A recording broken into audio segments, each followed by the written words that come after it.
Something to wrestle with. Bruce Prichard. Well, you know. That's not a rib. She pooted.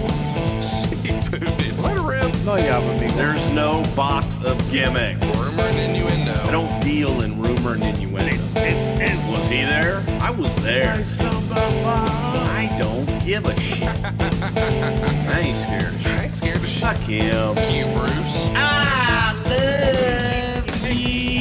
Give me double cheeseburger, double cheese, double mayo, double onion, motherfucker. Hey, it's Conrad Thompson, and you're listening to Something to Wrestle With. Bruce Prichard. Bruce, what's going on, man? How are you? I am absolutely excellent, man. Couldn't be better. I'm excited to go ahead and get into it this week. Last week, we had a bit of a somber episode. We had to call an audible because we lost the late, the great, Mean Gene Okerlund. We actually taped while I was abroad on a different rig, so if we sounded a little different, that's why. But things are back to normal this week, and we're going to cover the Royal Rumble 1999. But before we do, what was the feedback you got on our tribute to the late and great Mean Gene Okerlund? Well, most of it was all positive. I think people appreciated us calling the audible and celebrating the life of one of my dear friends, Gene Okerlund. And it's not nice to have to do an episode like that and go back and remember someone, but at the same time, it was nice to remember all the positives and all the good things about Gene Okerlund and what an incredibly talented guy that he truly was. So special that I actually did 3 Mean Gene tributes, including one with Tony Schiavone that has a lot of clips in there, and even a run-in from the Nature Boy Ric Flair. So if you haven't already, check out the tribute that Eric and I paid over on 83 Weeks. And of course, Tony Schiavone and I, What Happened When Monday is where you can find those. And you can find Bruce and I next week, man, January 19th, Colorado Springs, live at the Social. Tickets are on sale now. BrucePrichard.com is where you can pick up your tickets. It's our very first visit ever to Colorado. And then we're taking the show on the road next week too, man. How about Saturday, January 26th at 2:00? We're in San Diego at the world famous Madhouse Comedy Club. And of course, you couldn't do the Royal Rumble without us. We're going to be right there at Stand Up Live in Phoenix, Arizona. Check it out. VIP is sold out, but you can still come see us. And you probably didn't think this was coming. We're coming to Atlanta. I can't believe it's happening. We've been working on this forever, and we're coming Super Bowl weekend. That's right. Just a handful of weeks, 3 weeks, and we'll see you there, Atlanta. It's February 2nd. Tickets are on sale now. Not a huge venue. It's going to sell out. Stop what you're doing. Hook it up right now. Atlanta, GA. Bad Street, here we come, man. Bruce Prichard and our very first show in Atlanta. March 1st, we're back with Eric at the Mohegan Sun in Connecticut. We've never been to Connecticut, but it's always fun to see you guys tackle each other. 2 more shows to announce, too. How about this? March 9th, we're in South Bend, Indiana. Can't believe that's a real thing, but it is, and it's in conjunction with Black Label Pro Wrestling. Tickets on sale now at BrucePrichard.com. And the very next day, Cleveland, Ohio on March 10th.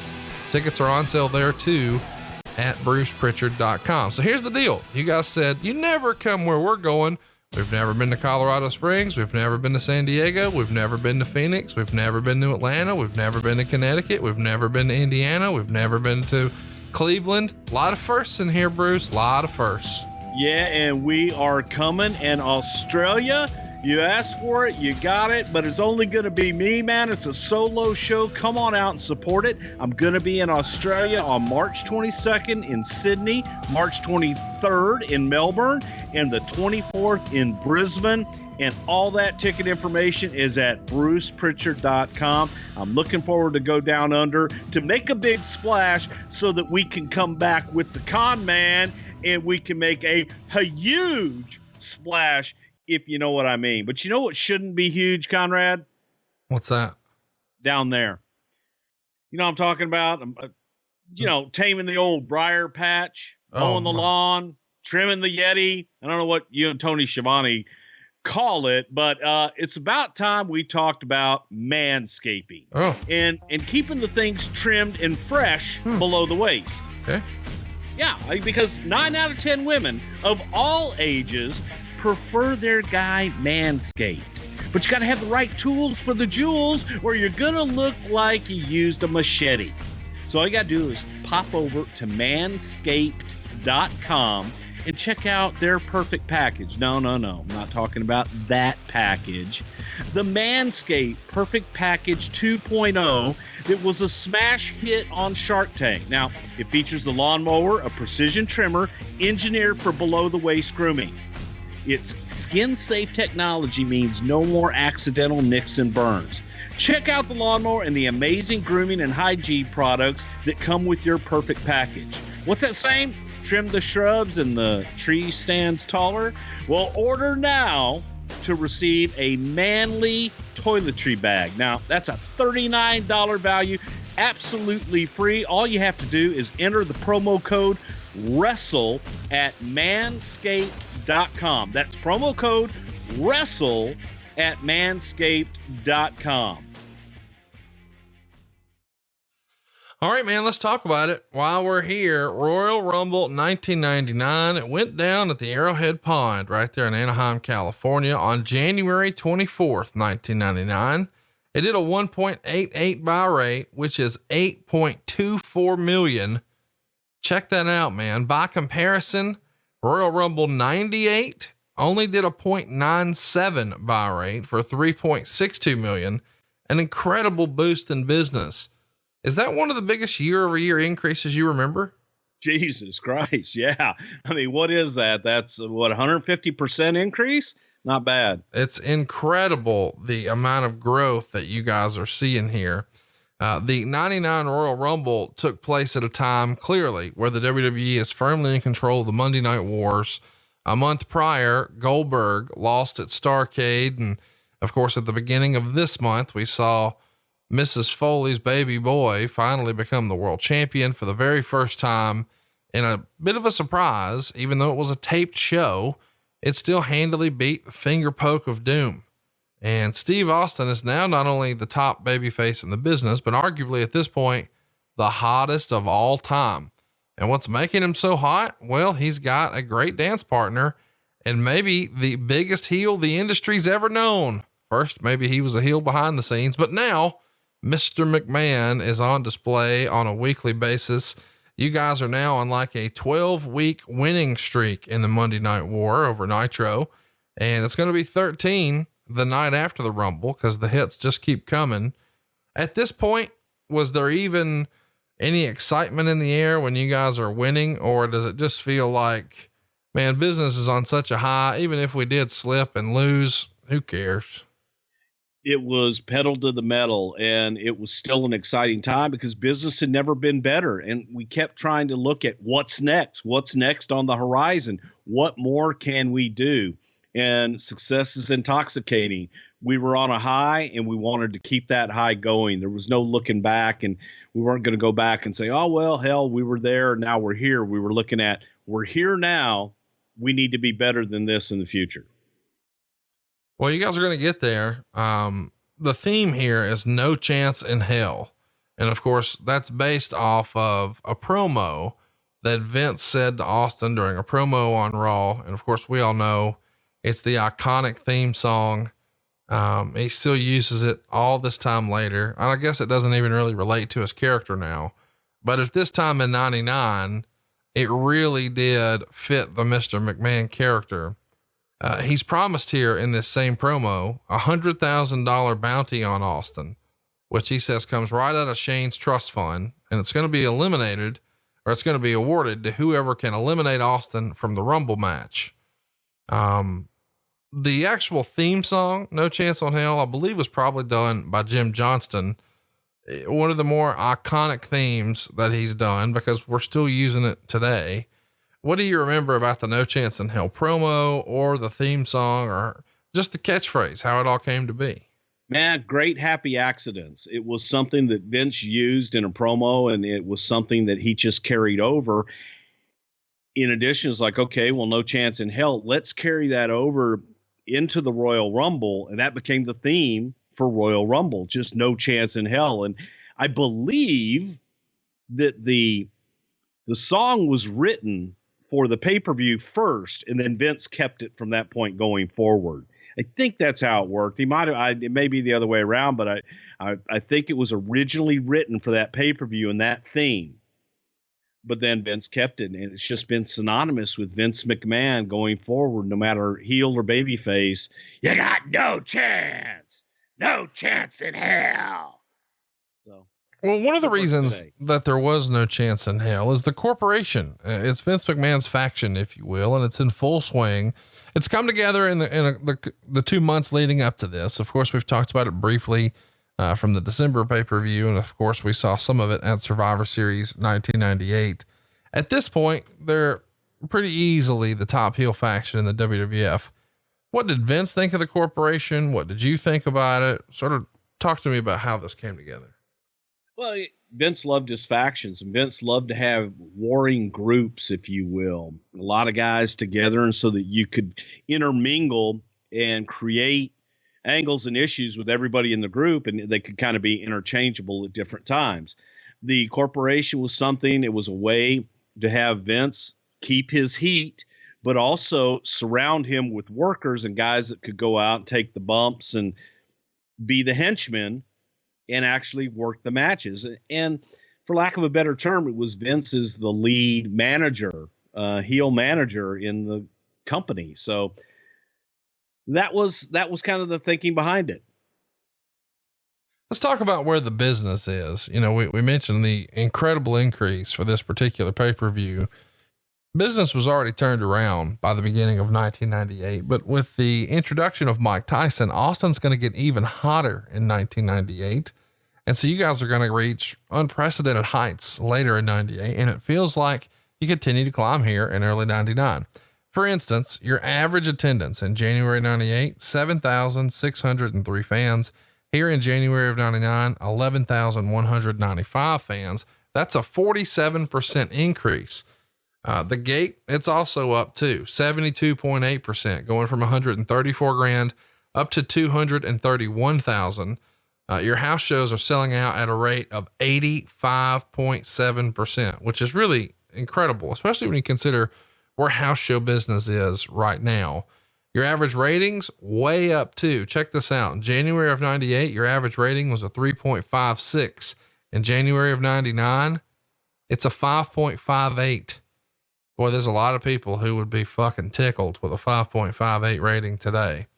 It really is impressive to see just how the business has changed. I mean, you go back just a handful of years to like 94. So 5 years prior to this, your average attendance in like December was 1,980 fans. It's over 12,000 here. Unbelievable, is it not? It sure is, but it was good times, and we were going to lavish that as long as we possibly could. Let's talk about, I guess we should remind everybody, if you're just listening to these out of order, and I know some people are just discovering our show and digging into the archives, you probably ought to listen to these in order, where you listen to where Mankind wins the title and then this one, because that's the January 4th episode of Raw.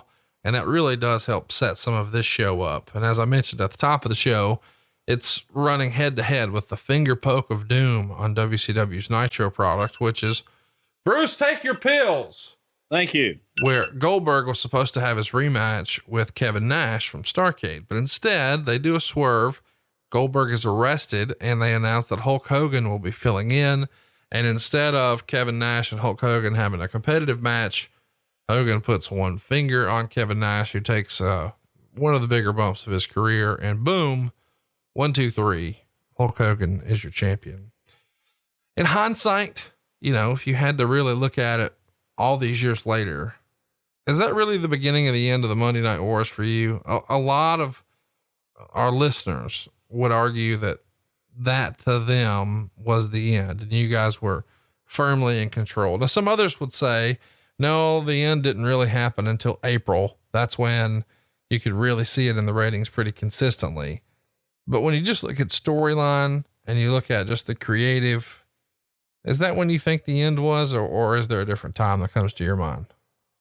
I think if you were going to pinpoint it to one, it's hard to pinpoint it to one specific incident. However, for a time frame, I think a lot of the audience on the WCW side that had been diehards really got turned off at that point because they had been promised something else. Even though it's free TV, I think that they felt that they were lied to, and that may have been on their side. But for us, we were just looking at moving ahead. We had been ahead for a little while, and we didn't feel that the momentum was going to shift anytime soon. So as long as, and it happens to you when you're in competition, you become focused on beating the other guy instead of taking care of your own business. And that's happened in this business historically. You know, somebody comes into your territory and you're so worried about beating them that you take your eye off the ball in your own business.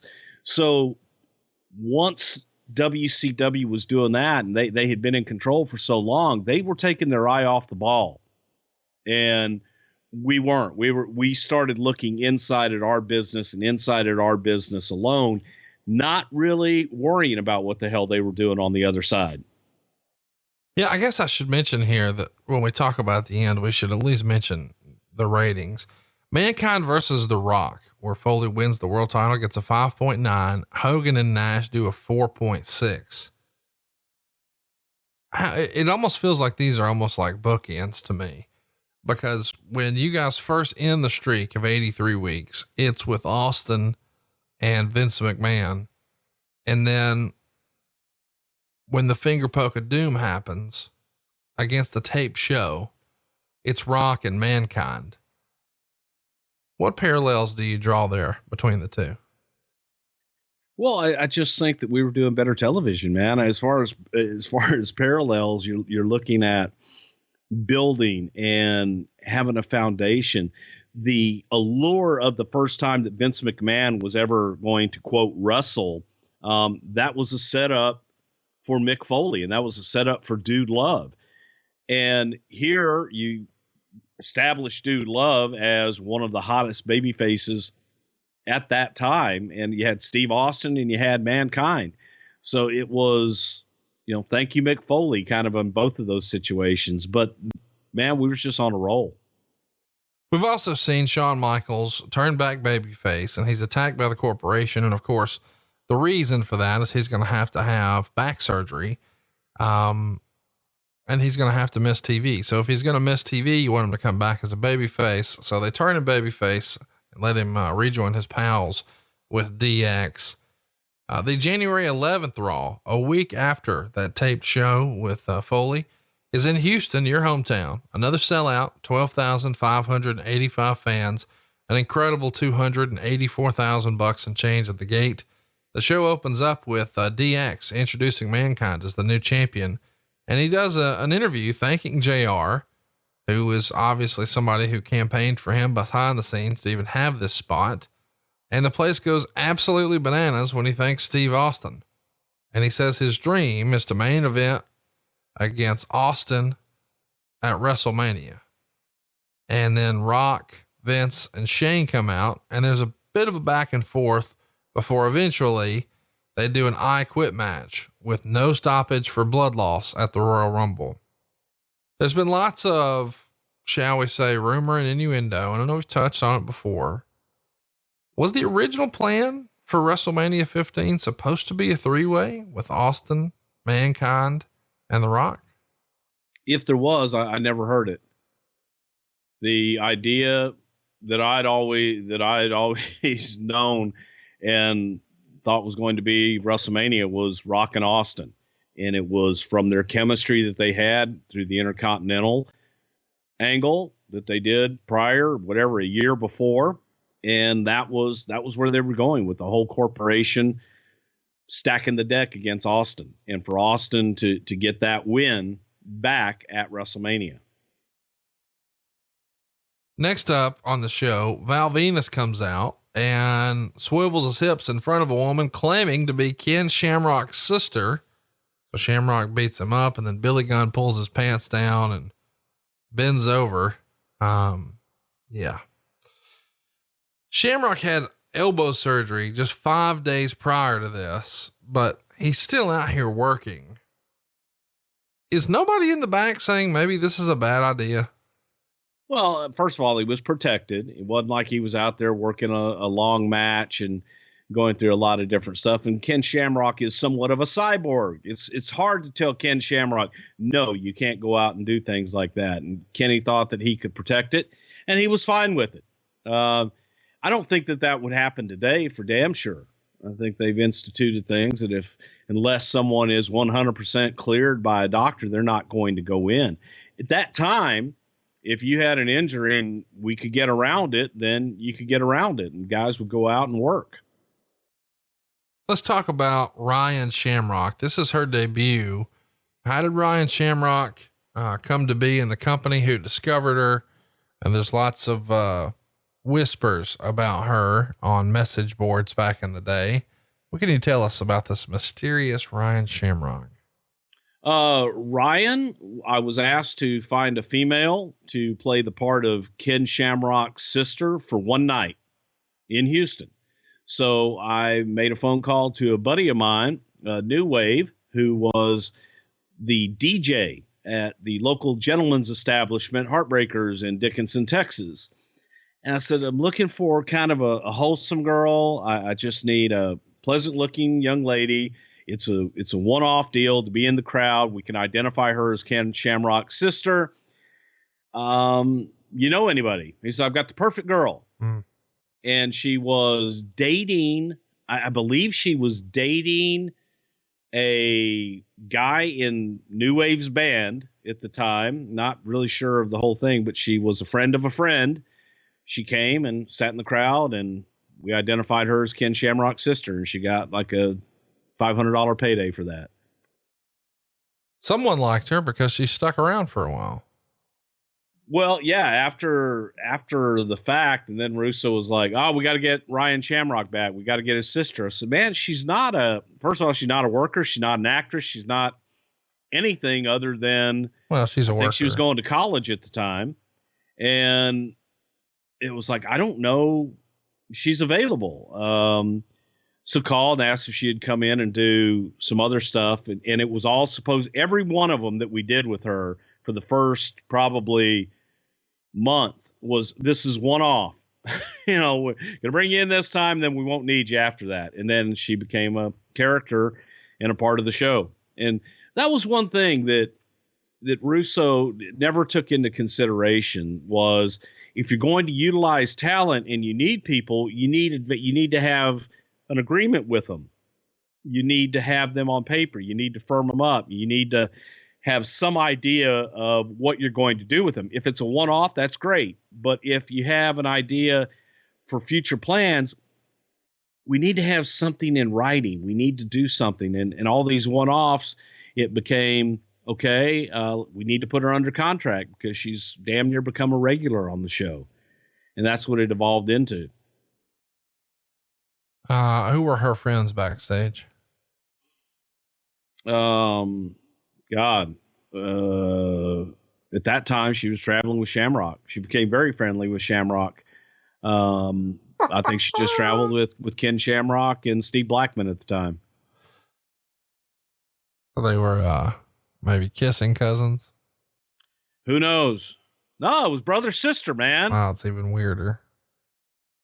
Yeah. So those are you've just sort of confirmed two rumors. With the rumors were that she was, for lack of a better word, dating Ken Shamrock, being very polite there. And, that she was recruited from an adult gentleman's establishment. And, well, 2 for 2. Yeah. She was never, if you're insinuating she was a stripper, she was never a stripper. But she was recruited from there. She was recruited from the DJ who was in a band that she happened to be the girlfriend of a guy in the band. Okay. The rumor was she was recruited from a strip club, and you just confirmed that. No, she was recruited from New Wave from his band. You called a guy that worked at a strip club. Well, he worked at a strip club. So what? You go to strip clubs. So no, does that mean? Whoa. What? I don't know what you're saying right now, but you well, I don't know what you're saying. Just because I talked to a guy who happened to work at a strip club and he got a girl that didn't work at the strip club. What did I say that he wasn't also true? had a band. I didn't say she was a stripper. I said she was recruited from a strip club. That's exactly what happened. No, she was recruited from New Wave, from his band. Okay. She's recruited from a band. See, this is why people don't like you. No, people love me. No, your own family doesn't. Let's calm down.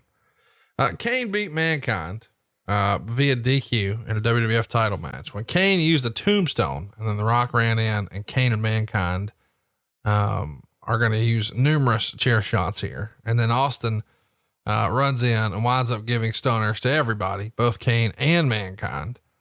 We would also see Triple H beat Edge with the pedigree. The Brood's going to attack. DX does a run in. The lights go off. And when they come back on, Road Dogg is covered in blood. Tell us how the bloodbaths happened and what Road Dogg thought about his. It would depend, but essentially the lights went out and they got a bucket of blood poured over their head.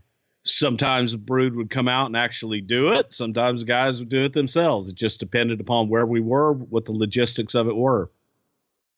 Yeah, but chat me up though. How do they, how is this happening? Like who's under the ring with a bucket? Nobody's under the ring with a bucket. There's a bucket of blood under the ring, or this visceral substance, red substance under the ring. And sometimes when the lights went out, either the guy in the ring would go out and get it and dump it on himself. Sometimes we would have the Brood go out and do it if you wanted to catch a glimpse of them. But that was how it was done. A lot of times they do it themselves. It's in black, so you're not seeing anything anyway. So the acolytes appear on the entrance ramp here, and Dennis Knight is laid out on a table, and druids are chanting, and the Undertaker's theme comes out over the loudspeakers, and he reappears to sit on a throne in the shape of his symbol. Paul Bearer's with him, and there's all sorts of cryptic talk going back to his origin. And he gets off his throne, speaks in tongues overnight, cuts himself, bleeds into a cup, and then names Dennis Knight Midian and has him drink his own blood. And then he cuts a symbol into Knight's chest. All right, Fucking Bruce. horrible. Fucking horrible. Hated it. It was horrible. I hated it. What didn't you like? I didn't like any of it. I didn't like the blood shit. I didn't like the knife shit. The sacrifice, if you will, was the drizzling shits. The only part about it that I liked was the speaking in tongues, which I wish I was able to do. And I never could quite pull it off. And it pissed me off that Undertaker could do it well. But I wasn't a fan of that at all. Hated it. Hated it. Were you in the room when this was pitched? No. Are you in Gorilla? Are you in Gorilla when it's happening? Are you there during walkthroughs? Okay. So dying 1,000 deaths. What's McMahon think? Now, was this the one where he levitated and Michael Cole called him, "Oh my God, he's levitating," and he was still on the, I don't even remember, but I remember the whole fucking thing on the stage and the blood and the cup and all.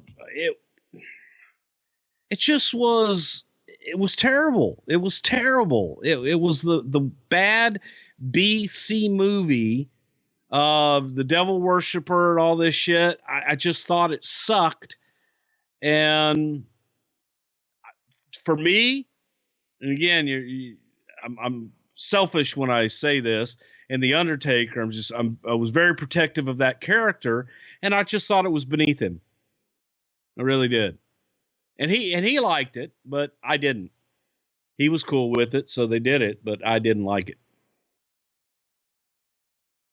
What are you saying in the back as it's happening? Are you keeping it to yourself, or are you visibly shitting on it?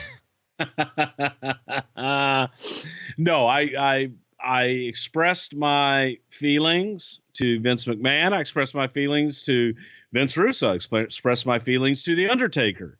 When Vince said, "This is what we're going to do," okay, great. Let's go do it. Let's make it the best it can be. But I hated it. No, I didn't sit there and cry at the gorilla position. It just was, you bite your tongue and you go, okay, next. Move on. Who thought of the name Midian? The same guy who thought about bringing out knives and carving people up? Midian, I think, came from Dennis. And I forget what the meaning behind it was, but he had some kind of meaning behind Midian. He had looked it up, and it was like a disciple. And that's just the name that they came up with. And he had the eye tattooed on the back of his head for the third eye. So he's got an eye in the back of his head. It was, and he was friends with Undertaker. So there was like the buddies all get to hang out together and all this shit. But nobody had any idea of what to do with Tex at that time. Henry was hurt, looking for something to do with Dennis Knight, and that's what we came up with. Thought if he was a part of a cool group, then maybe he could become cool. What did he think about going from hog farmer to sacrificed? I absolutely loved it. For him, he loved it because you got to work with the Undertaker. You're a part of Undertaker's group, so you have the perception of being in the top group. Yeah, Midian loved it. Do I even have to guess who wrote this angle? Go ahead and guess. Yes, you have to guess. Who do you guess? Pat Patterson. No. God. Chris Kresge. Chris Kresge wasn't even there. Stephanie. Stephanie was still in. Was she still in college? No, she's out. She graduated in 98. Michael Hayes. No, Mike wasn't part of creative at that time either. No. Jim Cornette. No. Cornette was on the creative team though. Bill Watts. Not there. Zane Bresloff. Zane might have been passed away by this time. No. Kevin Sullivan. No. Who am I missing? Vince Russo. Oh, Vince did this. Okay. Huh. I know that's surprising and shocking that he was there at that time. In hindsight, where does this Ministry of Darkness version of Undertaker rank for you? See, I thought that it was, other than after descending from the rafters, I wasn't crazy about that version, but it was better than this. It's to me probably the worst, but had it just been, let's say, The Undertaker and Paul Bearer in an evil incarnation, and maybe had the acolytes with him is the enforcers, but leave it at that. There were just too many guys. And it just lost. It's like the NWO. Everybody you bumped into back in the hall. Hey, you could be in the Ministry of Darkness. He's a big bastard. So I just thought it got diluted over time. D'Lo Brown is supposed to wrestle Mark Henry, but he doesn't want to, but he feels guilty because this is what Terry wants him to do. And he caused her to have a miscarriage. That's real. So he reluctantly agrees. And, he finally wrestles Mark Henry. And of course, China and the transvestite Sammy come out. I hope you're picking up what I'm putting down here. China pushes Jacqueline down and her breasts are exposed in the match as well. Then we see a training video with Vince and Shane, and it's full blown Rocky where you see Vince punching a meat slab. This is, these are three crazy segments in professional wrestling here in a row. I guess first we should talk about China, Sammy, a miscarriage, boobs, lots going on in this segment. Well, first of all, I don't think that anyone ever said the word miscarriage. Ever. Okay. I think they said, Terry, well, she's no longer pregnant. Whatever was there might have lost it. I don't think anybody ever said miscarriage because you can sacrifice on live television and you could say you're pregnant, get knocked down and say you don't have a baby anymore, but by God, don't say miscarriage. Yeah. and I believe Mark's mom was definitely there in Beaumont. She might have even been there for this one too. And it was just absolutely brutal. The whole, oh my God, you've got a penis with Sammy and Mark Henry. That's another one that you kind of scratch your head and say, really? Wait, you're getting way ahead. Let's talk about Vince McMahon punching the meat slabs. Yeah. Good shit. He punched meat slabs. He caught the chicken. All right, listen, if you're going to skip ahead, just, take over. It all in the same, they spread it out. Now, damn it. Are we not trying to have a 3-hour show like always? What'd you think of the main event? How about when Vince won the Rumble? Thanks for fucking tuning in. Let's do commercials now. Jesus Christ. So chat me up. Where'd you shoot the training montage of him with the goddamn meat, you motherfucker? In the American dream butcher shop, if you will. You can be my private, but you sure can't beat my meat.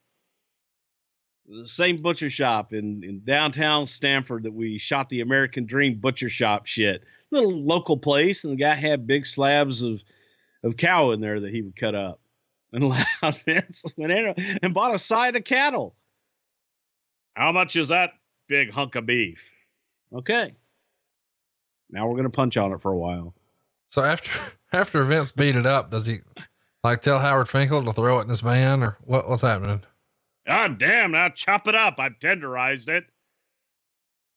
It's amazing. I actually think that is what happened. I think they did buy it, and that the guy then cut it all up. Vince took it home, threw it in the freezer. God damn, load up my car. Did you produce it? I did not. No, that was a Vince and Shane production. It's amazing. So let's talk about the main event of this show. It's the Corporate Royal Rumble. The winner gets to be the 30th entrant into the Royal Rumble match on pay-per-view. And the DX side features all of its male members, while the corporation includes Shamrock, Bossman, Kane, Test, and eventually Vince decides to make himself a surprise entrant. And it looks like Vince wins when he dumps Triple H and Bossman as they fight near the ropes. But Chyna becomes the final surprise entrant, and she throws McMahon out as he was distracted by Austin. And unbelievable now, but Chyna is the 30th entrant into the Royal Rumble. I know you, not me, gave Russo a little shit, but this is pretty fun. Chyna in the Royal Rumble and how she accidentally wins number 30. What'd you think when you first heard the idea? Was anybody for it? Was anybody against it? When was it brought up? What did the boys think about it? Well, it was fun, and Chyna was a hell of an attraction at the time. So for her to be in it, that was a pretty damn cool thing. It was a first. Vince loved first, by God. So her in there. Now there were, I think there were talent, and you can say who, I don't remember who specifically, but there were guys, I don't want a girl throwing me out, but it wasn't a girl. It was Chyna, and it was, goddamn, get over it. But it was it was a nice little addition. When you think, Vince has got this all tied up, she comes in and screws everything up. But the bump Vince took over was an indication where it was absolutely brutal, damn near killed himself. But it was one of those things where it's like, Vince, you've got to train. You've got to learn how to do all this shit, which he was. But there were some things that Vince would just throw himself into and go out and do, sometimes for the very first time on live television out in the ring. He's just crazy. And this was one of them, and we're lucky that they didn't break his neck and we didn't have him anymore. Yeah, it could have been nasty, and it was a nasty bump. And Raw wins for whatever it's worth. Surprise, does a 5.5. Nitro gets a 3.0. I also want to mention that around this time is when the Boo Birds really start to come out about some of the content, including a lot of teachers who are really, really upset with what you guys are airing, including, gyrating their hips and grabbing their genital regions and saying, "Suck this," is apparently what the teachers are hearing a lot up in Winnipeg. You idiot. TSN was heavily editing the show, but still, you guys are getting backlash even with the edited version. At any point in here, did you think maybe we're going too far when we're doing miscarriages and human sacrifices and telling everybody to suck it or any of that? I think that there was a feeling that that is one of the reasons, the edginess to the product, that was garnering a new fan base and a lot of people that like that edginess. And that was the part of the programming that they liked best. For those of us, the traditionalists, the old timers, if you will, it was, good God, what are we doing? And it gave cannon fodder to a lot of people like the parent teacher council and all this shit. This group up in Winnipeg just gave them more ammunition. And I think that the more that they talked about us, the more that Vince liked it, because, hey, any publicity is good publicity. Well, certainly not hurting you at the gate. You know, we were talking a little bit earlier about how strong it was. Sellouts in Albuquerque for $209,000, Las Cruces, $241,000, San Antonio, $170,000. Pretty incredible. You guys go on a string, 15 consecutive sellouts in a row. Las Cruces is not a sellout, so that breaks the streak, but merchandise that week does $306,000 or $7.34 per head. Was there a rule of thumb you guys look for as far as a per head number? I think it was about that. And that's pretty much dead on at that time of what we assumed we were going to be taking out of the market. The fact that Las Cruces drew 11,000 people is crazy, but you're drawing that from El Paso and a lot of different things. I can't believe we drew that many people in Las Cruces. So that's pretty damn impressive in and of itself when you talk about those numbers. Do you want to guess the population of Las Cruces? 11,750.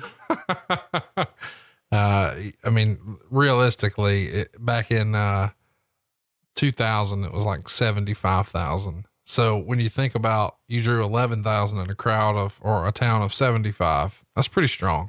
That's nuts. And now I get it. You know, a lot of those people, El Paso's a 40-minute trip south. So a lot of the folks from El Paso were coming into Las Cruces, but still, that is an impressive number. When you were going through numbers, I'm like going, really? Las Cruces? Oh my God. And Las Cruces is a great town, but wow, that's impressive.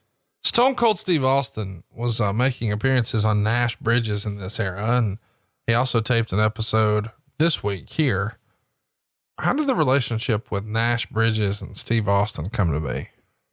Well, it was during one of those times, Baywatch people and different folks like that in Hollywood that were looking for wrestling talent to appear on different shows. And Steve was able to go out and work with Don Johnson on this shit. And he was able to create a character that became a reoccurring character. And during this time is when Steve Austin tells a great story about being on Don Johnson's trailer. One of the production assistants coming in and saying, "Mr. Johnson, they're ready for you on the set in 10 minutes. He says, "All right, I'll be there." 10 minutes goes by and Don Johnson starts to walk out of his trailer and the PA is coming back in and says, "Sorry, Mr. Johnson, they're not ready just yet." And Don Johnson looks at the guy and says, "Son, don't make me have to learn your name." And I thought that was one of the greatest lines I'd ever heard. And I stole that from Don Johnson, on different crew members throughout the years. But Steve developed a rapport with them. They liked Steve. And there was even talk about doing a series based on that character that Steve played in Nash Bridges. Why didn't it happen? Timing wise. And I think that Steve at the time was the hottest thing in the business. He didn't want to take all that time off to go and do a television series. Let's talk a little bit about the other Steve Williams, the Dr. Death Steve Williams.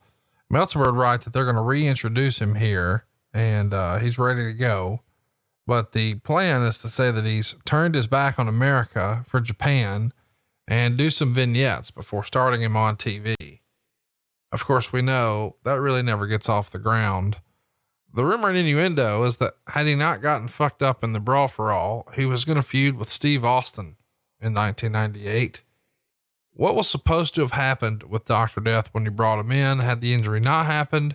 And why didn't the comeback here happen the way we kind of expected? Well, first of all, when Steve came in, Steve was brought in as a top guy.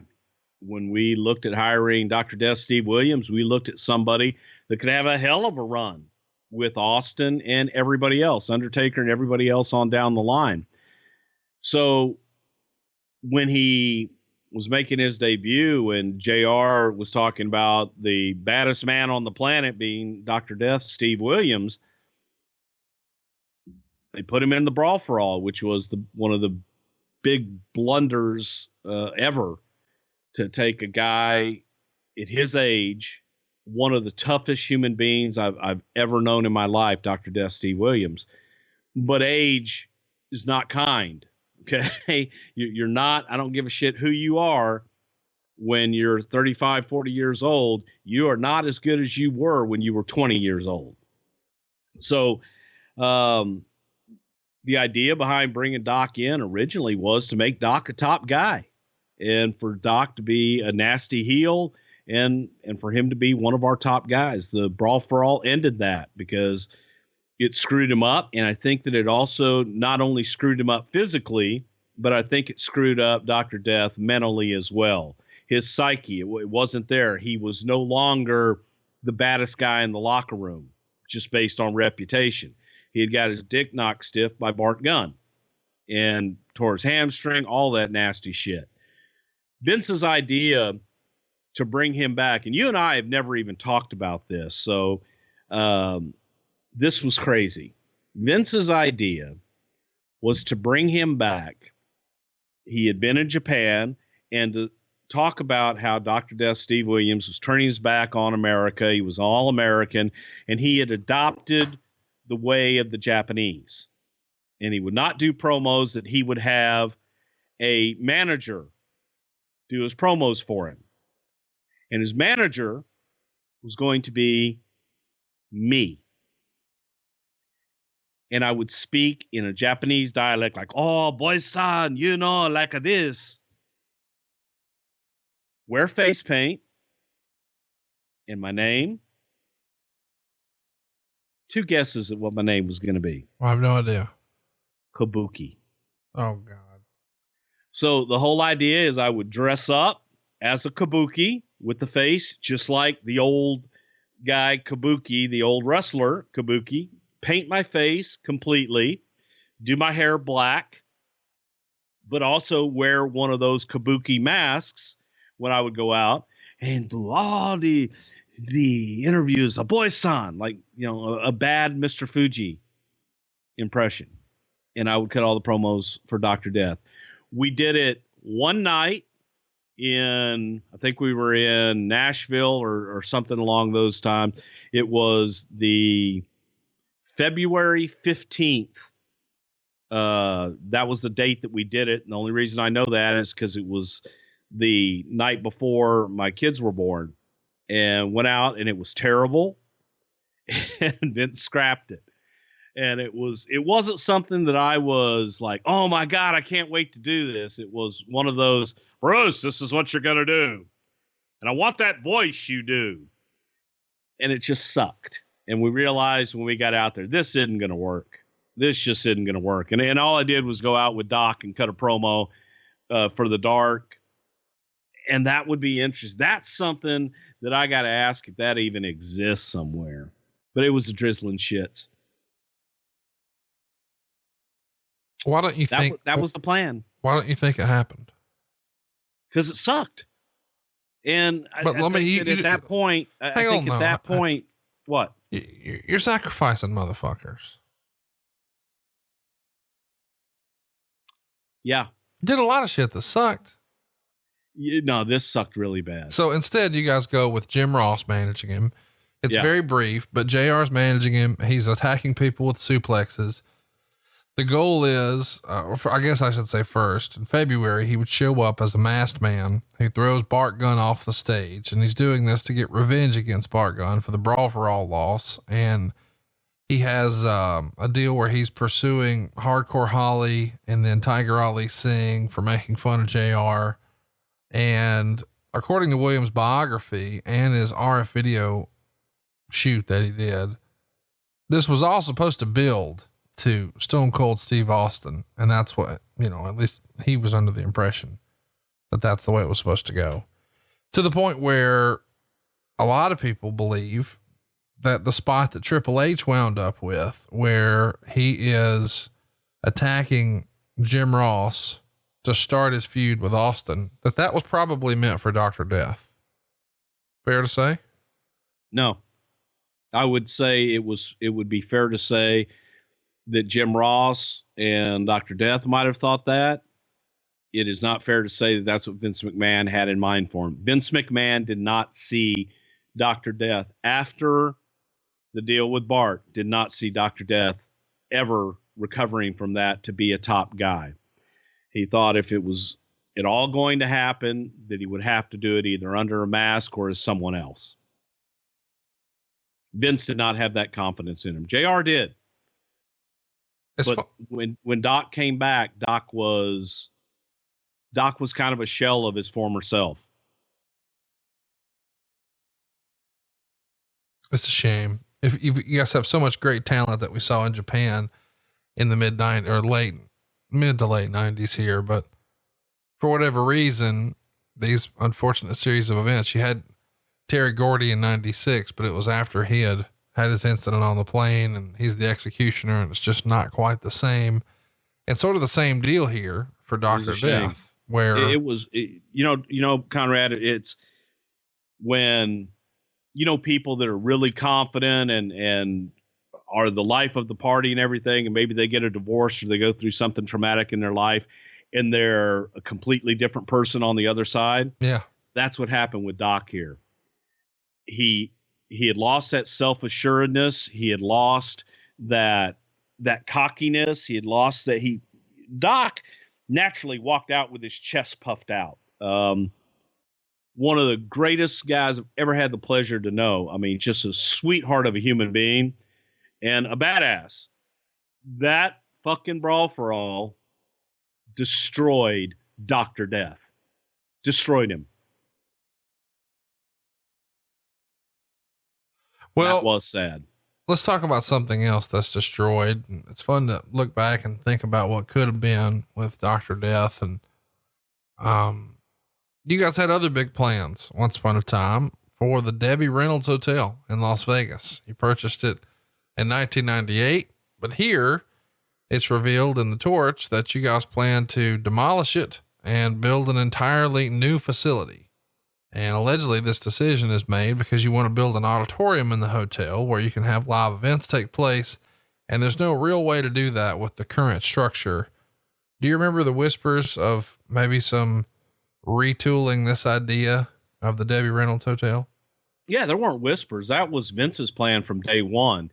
I don't think there was never a plan to just keep the Debbie Reynolds Hotel and casino as it was. That was absolutely never the plan. Vince had always looked at retooling that thing, tearing it down and building like a several thousand room hotel. And we had I saw drawings probably within a month after purchasing it of what the casino would look like and what the hotel would look like. They only kept it open for the time being just to keep it running and keep it going. But I don't know that Vince ever planned on keeping that structure ever. I think it was always his intention of going in, bought the casino, so he'd buy the license and he'd get the land and everything around it, tear it down and build a WWF casino and hotel. Oh man, how weird would that have been for there to be a WWF hotel? The January 18th Raw, which is hang on, but the idea behind it was to take a lot of the legends and take a lot of the guys, like you would have greeters back in the day at the casinos. Like there was a time in Atlantic City that Joe Frazier would greet you at the door. The idea was to take a lot of the legends, have them move out to Las Vegas, use them as greeters, and be able to create like some of these stand-up shows and different things, build an arena inside so that you could have weekly wrestling in Las Vegas, live from the WWF Casino in Las Vegas, Nevada. And it was a lot of grandiose plans, man. And it was wild, but there were plans for it. The January 18th Raw is the go home show for the Royal Rumble. It's taped January 12th in Beaumont. 7,454 fans here, paying $162,000. Of course, we open up with an Austin interview, and he's bringing up the idea that he'd be facing Mankind at WrestleMania for the world title. Was that ever even seriously considered? No. Okay. We knew where we were going. Then we see a vignette for halftime heat during the halftime of the Super Bowl. And that would end up being The Rock defending the world title against Mankind in an empty arena match. Talk to us a little bit about the idea for halftime heat. Halftime heat was a concept that Vince had because he was looking at the Super Bowl. I believe Fox had alternative programming for halftime that was going to go live. And he says, why in the hell aren't we doing that? Why can't we promote to one event? We can pre-tape it, but give the illusion that it's live. And first of all, how do we keep it under wraps? Get people to change the channel and not watch what's on the Super Bowl, but it would start immediately when the Super Bowl went to their halftime, teams run off the field, go on over to the USA Network, and here's halftime heat. The match will be finished. Tune back to the football game for the second half of the game. So as all of this is going on and the different ideas bandied about, I believe it was Jim Cornette who came up with the idea based on the Jerry Lawler, Terry Funk empty arena match to do the empty arena match. That would allow us to have the match, tape it, not have an audience, so no one would know what the outcome was. No one would know what it was. And we shot it at TV and did it with very little crew and nobody in the arena, and put that whole package together, edited it down so that it was perfect, fit right in that slot. I thought it was a damn cool idea and something that worked, but I believe it was Corny that came up with the, God damn, Jerry Lawler, Terry Funk did one of the greatest matches ever. Nobody there, empty arena match. And that was the whole push to the empty arena match. When you think about the empty arena match, think about old school, and there is an opportunity for you to train old school. Tell everybody about it. Well, Glenn Jacobs Kane and my brother Tom Prichard have opened up a wrestling school in Knoxville, Tennessee, the JPWA Wrestling School. Now you can find out all about it at jpwrestlingacademy.com, and they're taking new students, and they've just started their first semester, if you will. But if you want to learn the right way and the fundamentals, check out jpwrestlingacademy.com. Learn from the best, learn from the guy, my brother Tom Prichard, who actually trained The Rock, who trained Kurt Angle, who trained Vince McMahon and all the McMahons. And it's the best starting place if you really want to learn the right way in the wrestling business. We see Vince McMahon doing a little training here. You mentioned your brother Tom and some training vignettes. He's preparing in a WWF warehouse, and he promises to, quote, get him some at the Rumble. Beats up your brother, pulls out his own version of the Stone Cold Stunner in the process, and he's practicing throwing some masked wrestlers over the top. Chat me up here. Remember who these masked guys were, and were you there when this was shot? I actually was there, and the mask guys, I want to say it was Mike Bell and Danny DeVito, but I don't even really remember for sure. It was just local guys in the area that we brought in, and Tom would get his ass kicked every night by Vince anyway, training him. So we just brought a camera in there one night late when they had their training session and brought in a couple other guys to do it. And it was all spliced together and edited. And we allowed that, the production crew to have free reign with that. Mankind beat Big Boss Man by DQ when The Rock interfered and attacked Mankind with a chair. And then we get an unbelievable segment. China calls Mark Henry out to the ring, demanding that he come clean or he'll be embarrassed in front of his mother, who's sitting at ringside. And Mark promises that he did not do anything with someone, but that is not enough for China, who runs footage of last week where Sammy seduced Henry until he found out that she was indeed a transvestite.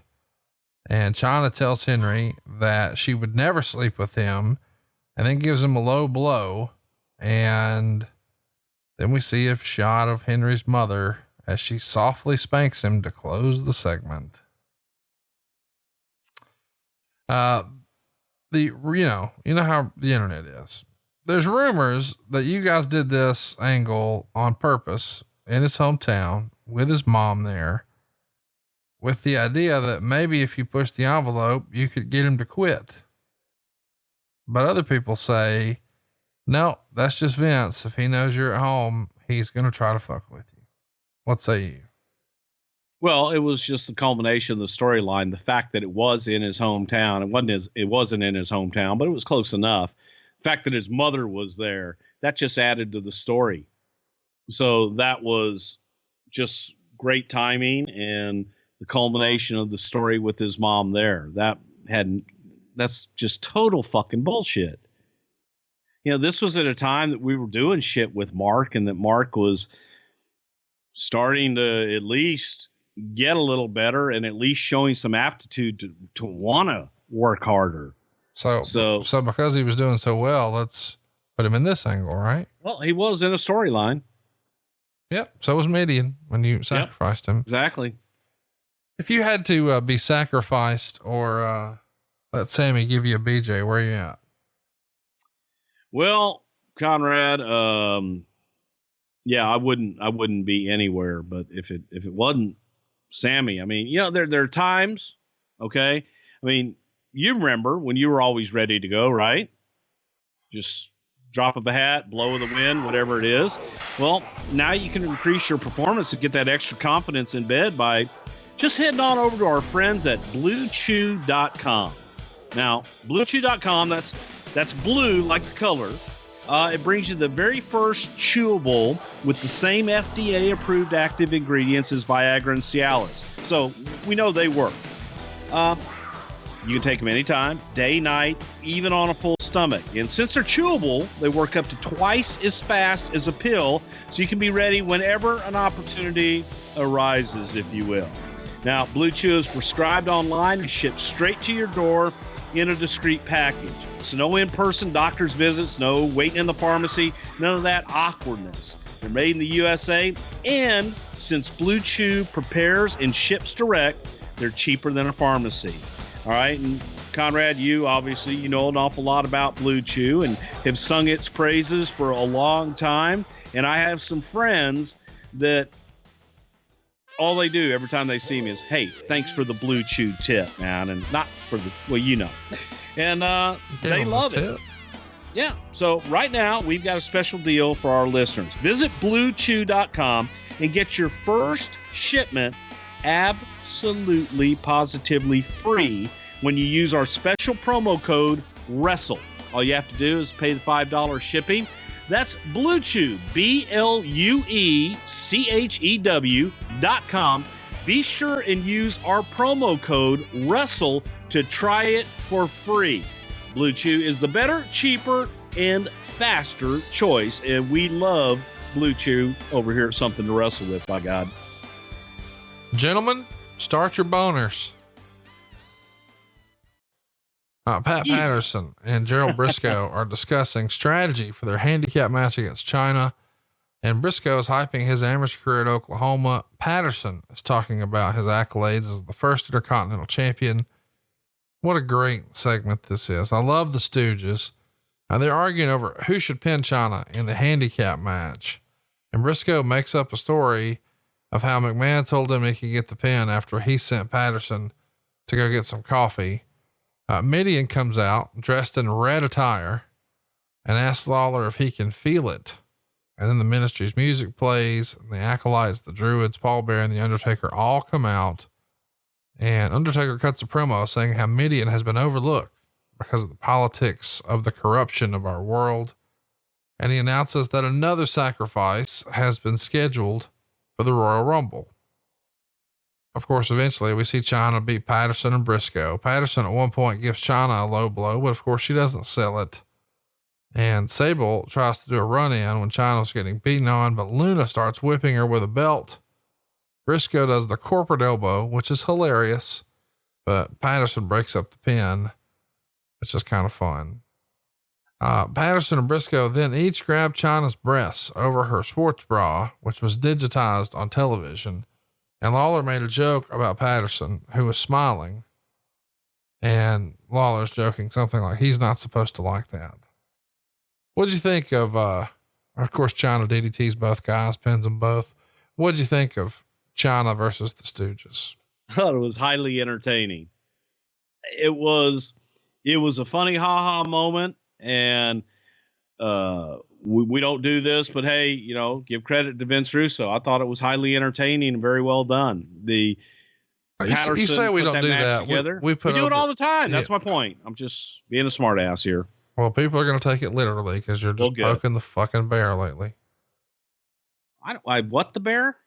He's going to send 38 desperate middle of the night fucking tweets again and tag us both if you keep doing this. He's muted on me, so I don't see anything. Well, he won't just call us. He's got to anyway, please don't do that anymore. I don't need I just put him over. I just said it was great shit. No, you said he didn't. And now they're going to take that literal and all of Matt. No, I thought this was great. I thought it was great shit. And Patterson it was one of the, most fun of listening to Pat put a match together and coming up with some of the crazy ideas that he came up with. And, watching it, I think it's one of those that you just kind of have to smile. And if you can't smile at that and have fun with it, then get out. Speaking of things you can't do now, Rock and Kane are in the main event, and The Rock kept calling Kane a giant retard, which you can't say now. No shit. There's so much stuff that you just like, golly, how things were different 20 years ago, man. Of course, eventually, it's coming. There's going to be a big schmoz. The corporation's going to come down. Austin's going to show up at the finish.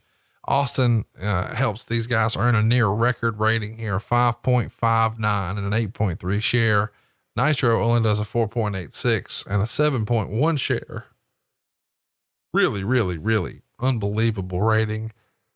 Isn't it crazy to think about in these consecutive Raws here, all the silly nonsense you guys got away with? Yeah. And it's amazing. Every single week, I bet you that there's probably 3 or 4 examples of shit you would go, good God, you couldn't do that today. You couldn't do it 5 years ago even, but it was a different time. That's for damn sure.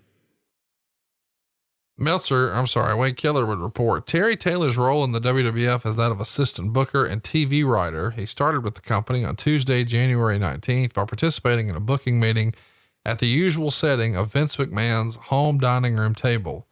He'll co-write the TV shows with McMahon, Russo, and Ed Ferrara. The reaction amongst WWF wrestlers of the news has been positive. The belief is Taylor will complement Russo and Ferrara's plot lines by bringing a former wrestler's perspective and expertise into the mix. Russo, Ferrara, and even McMahon are not known for having creative match finishes. Thus, Raw match finishes often end without a finish at all.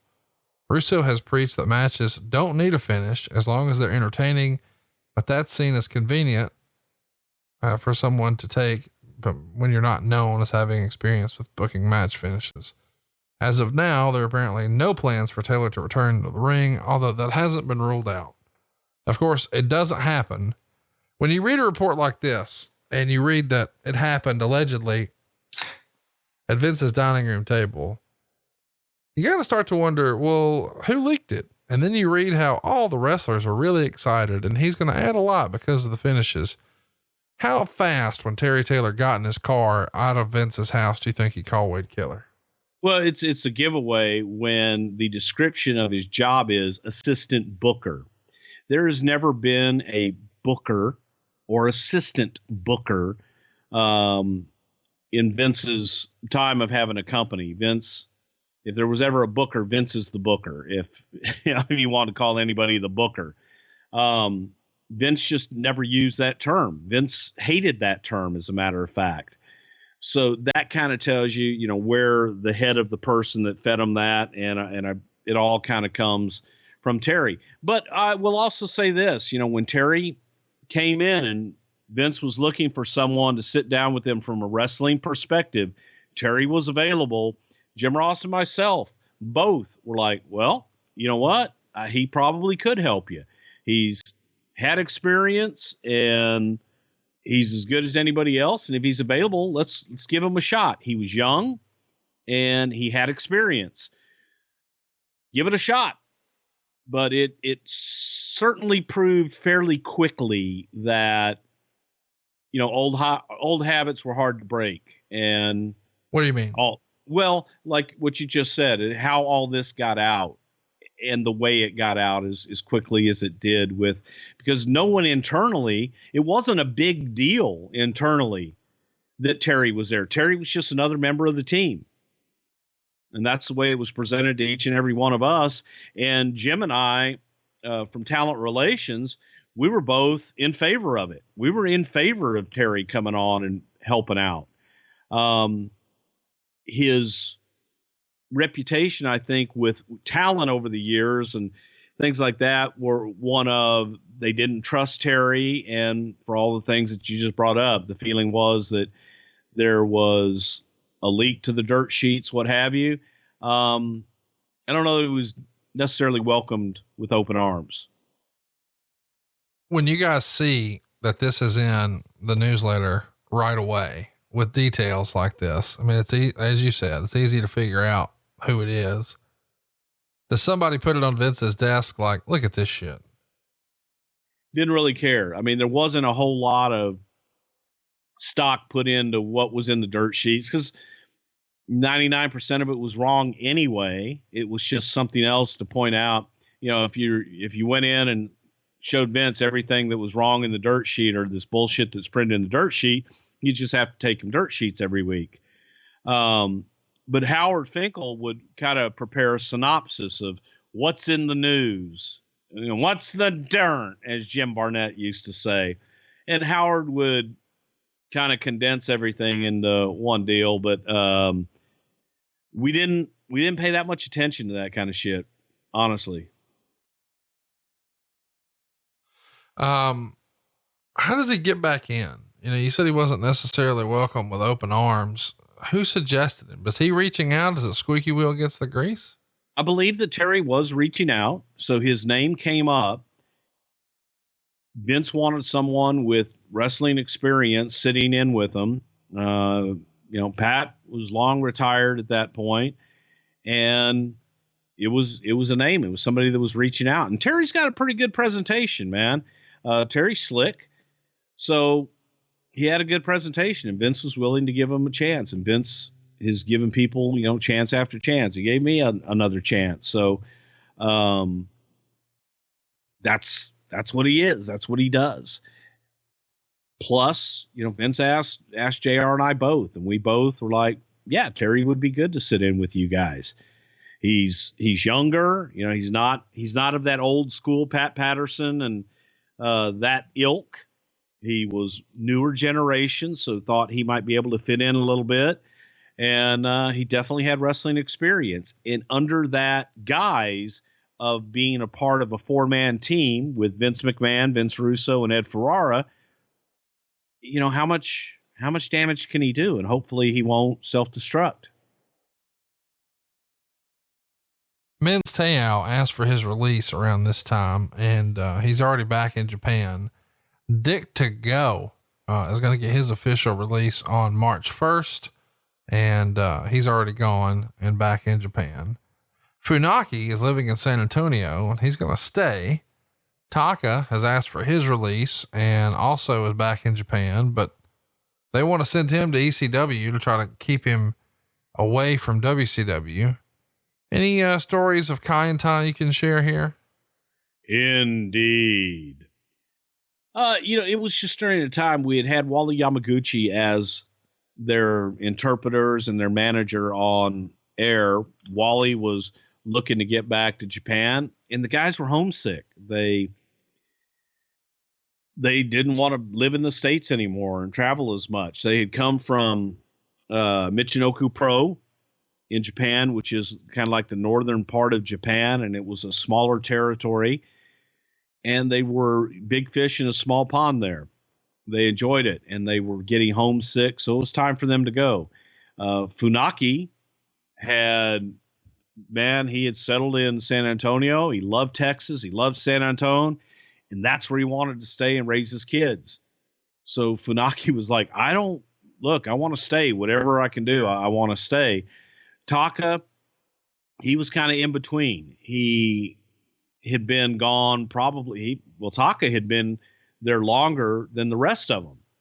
And Taka was looking at doing some different things, but it was the opportunity to come up. He didn't feel like he was being used. He didn't feel like there was anything there for him. Paul wanted him in ECW. He said, okay, you want to go work ECW? He was cool with that. But eventually he went back to Michinoku as well.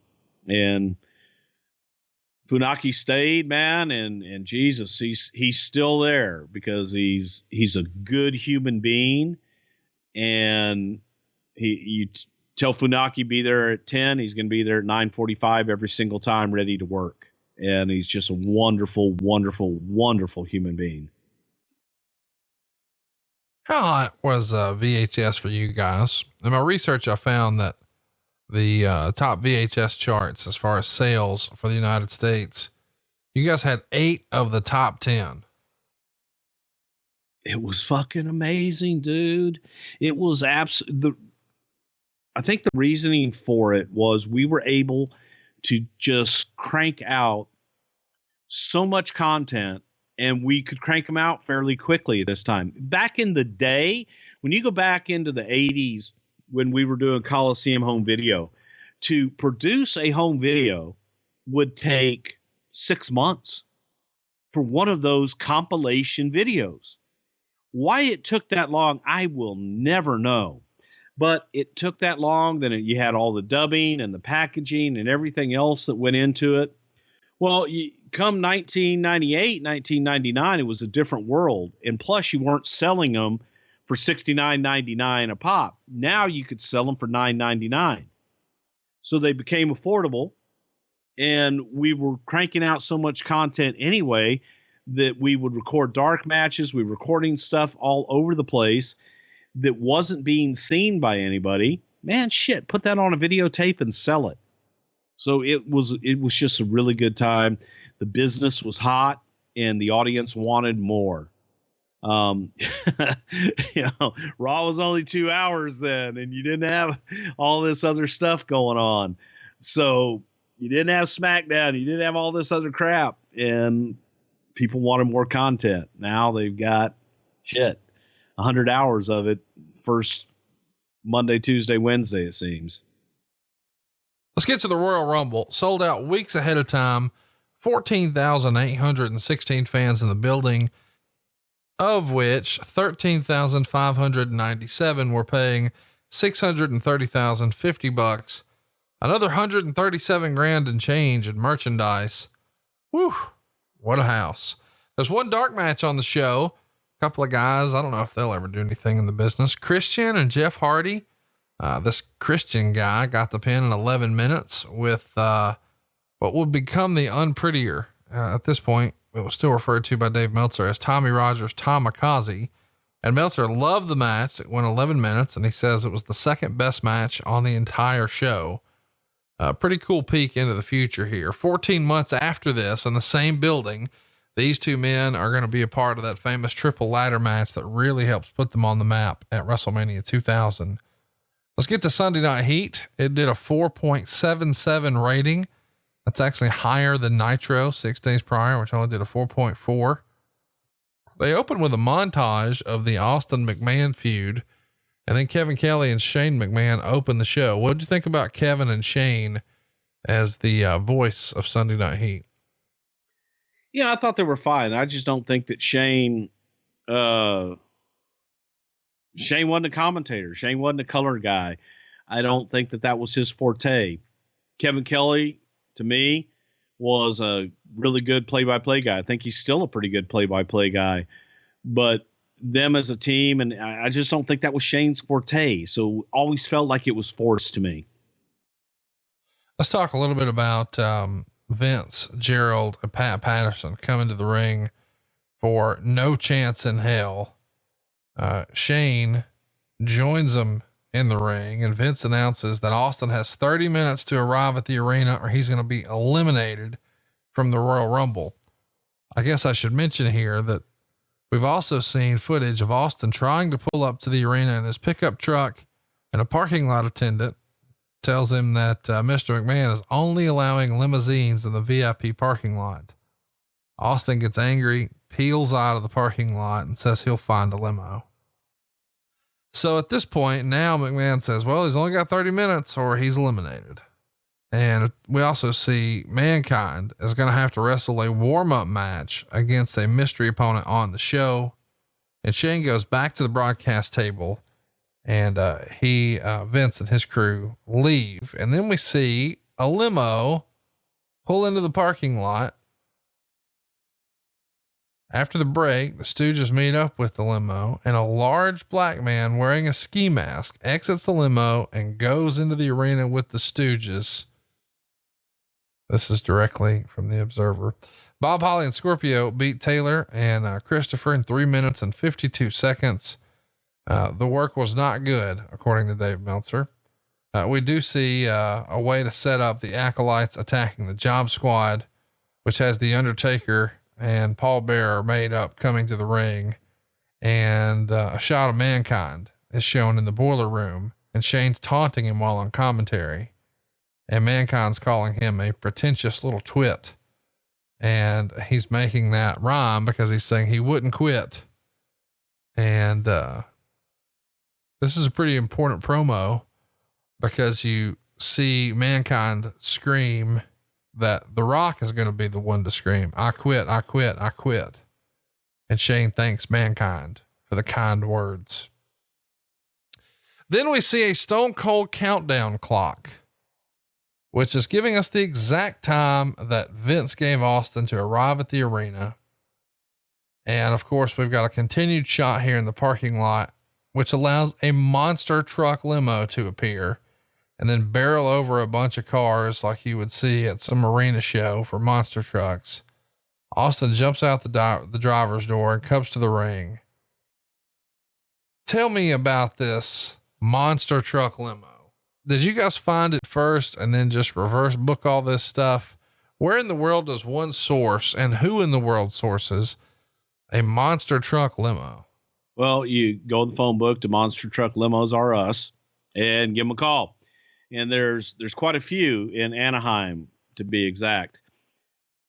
There seemed to be a fondness during the Austin era of different motor vehicles for Steve to ride in and crash and do different things with.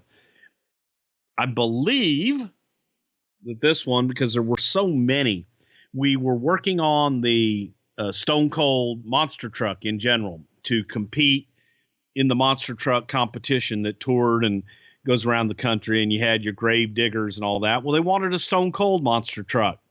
In talking to those folks about licensing and everything, the idea came out, what do you have? And they had this limo available out there. It was a limo body on a monster truck base. So hell, that kind of wrote itself. And Vince loved to have Steve come in and destroy shit with motor vehicles. So it was served every purpose that there was. And eventually I think we actually got that Stone Cold monster truck as well. But it kind of was all this, everything. It was a perfect storm. It all came together at once and we used it. We also see, Mankind beat the Mystery Man. The Mystery Man, of course, is going to be Mabel. 5 minutes and 4 seconds. Not really that big of a surprise when you see the size of the dude. What's the thinking here? Well, the idea behind it was, Mabel was coming back. He was going to be a part of the ministry. So it was somebody that was part of Vince's corporation that goes out and, he's introduced the mystery man, to soften up mankind earlier in the night. And then Undertaker eyes him and sees him. And then that's the sacrifice for later on in the night. So that was the whole idea behind even bringing Nelson back at the time. Just one leads into another. Wasn't like we were trying to pull the wool over on anybody. What was the relationship like with Vince and Mabel? It feels like he's sort of on again, off again during this era. Well, Vince likes big guys. And if you ever knew Nelson Frazier, you knew that he was, first of all, he's very, very likable guy, just in general. But you look at the size of this son of a bitch and the agility that he had for a big man. Vince always saw dollar bills in Mabel for whatever reason. Now, that never translated to the box office. Maybe it was his lack of verbal skills, and a tendency to have the reputation of hurting guys in the ring. So it just never really clicked. But Vince liked him. Vince liked him because he saw a big bastard that people would believe when he hit you or when he splashed you, that you're not getting up from that. And that was just Vince's fascination with big guys. I guess I should mention, we had a segment here that's worth mentioning. When Austin does come in with that limo, he eventually gets in the ring. And of course, as part of the contract that he can't touch Austin or he can't touch McMahon, but McMahon takes advantage of that and slaps Austin and then bails. And immediately the Stooges are there to catch the ass whooping from Austin. You know, that's sort of a fun way to put over the pay-per-view for sure. Let's get to it. Well, I guess before we should, we see Vince McMahon oiling himself up on Sunday Night Heat. There's a shot that's airing of Vince from the back with his shirt off, rubbing baby oil on himself. And he tells the Stooges, it's not baby oil. It's man oil, pal. My God. All you got to do is you go on this little thing called the internet. And you go to Man Oil Is Us. Oh no, don't do that. What? No? But it's right there. It's Man Oil RS. But you know, you get a lot of things on the internet and just, you know, put your credit card in and they ship it directly to your door. And that's where he got his man oil. But hey man, have you been thinking about all your credit cards that you used over the holidays, and maybe you get that bill in January and it's all adding up?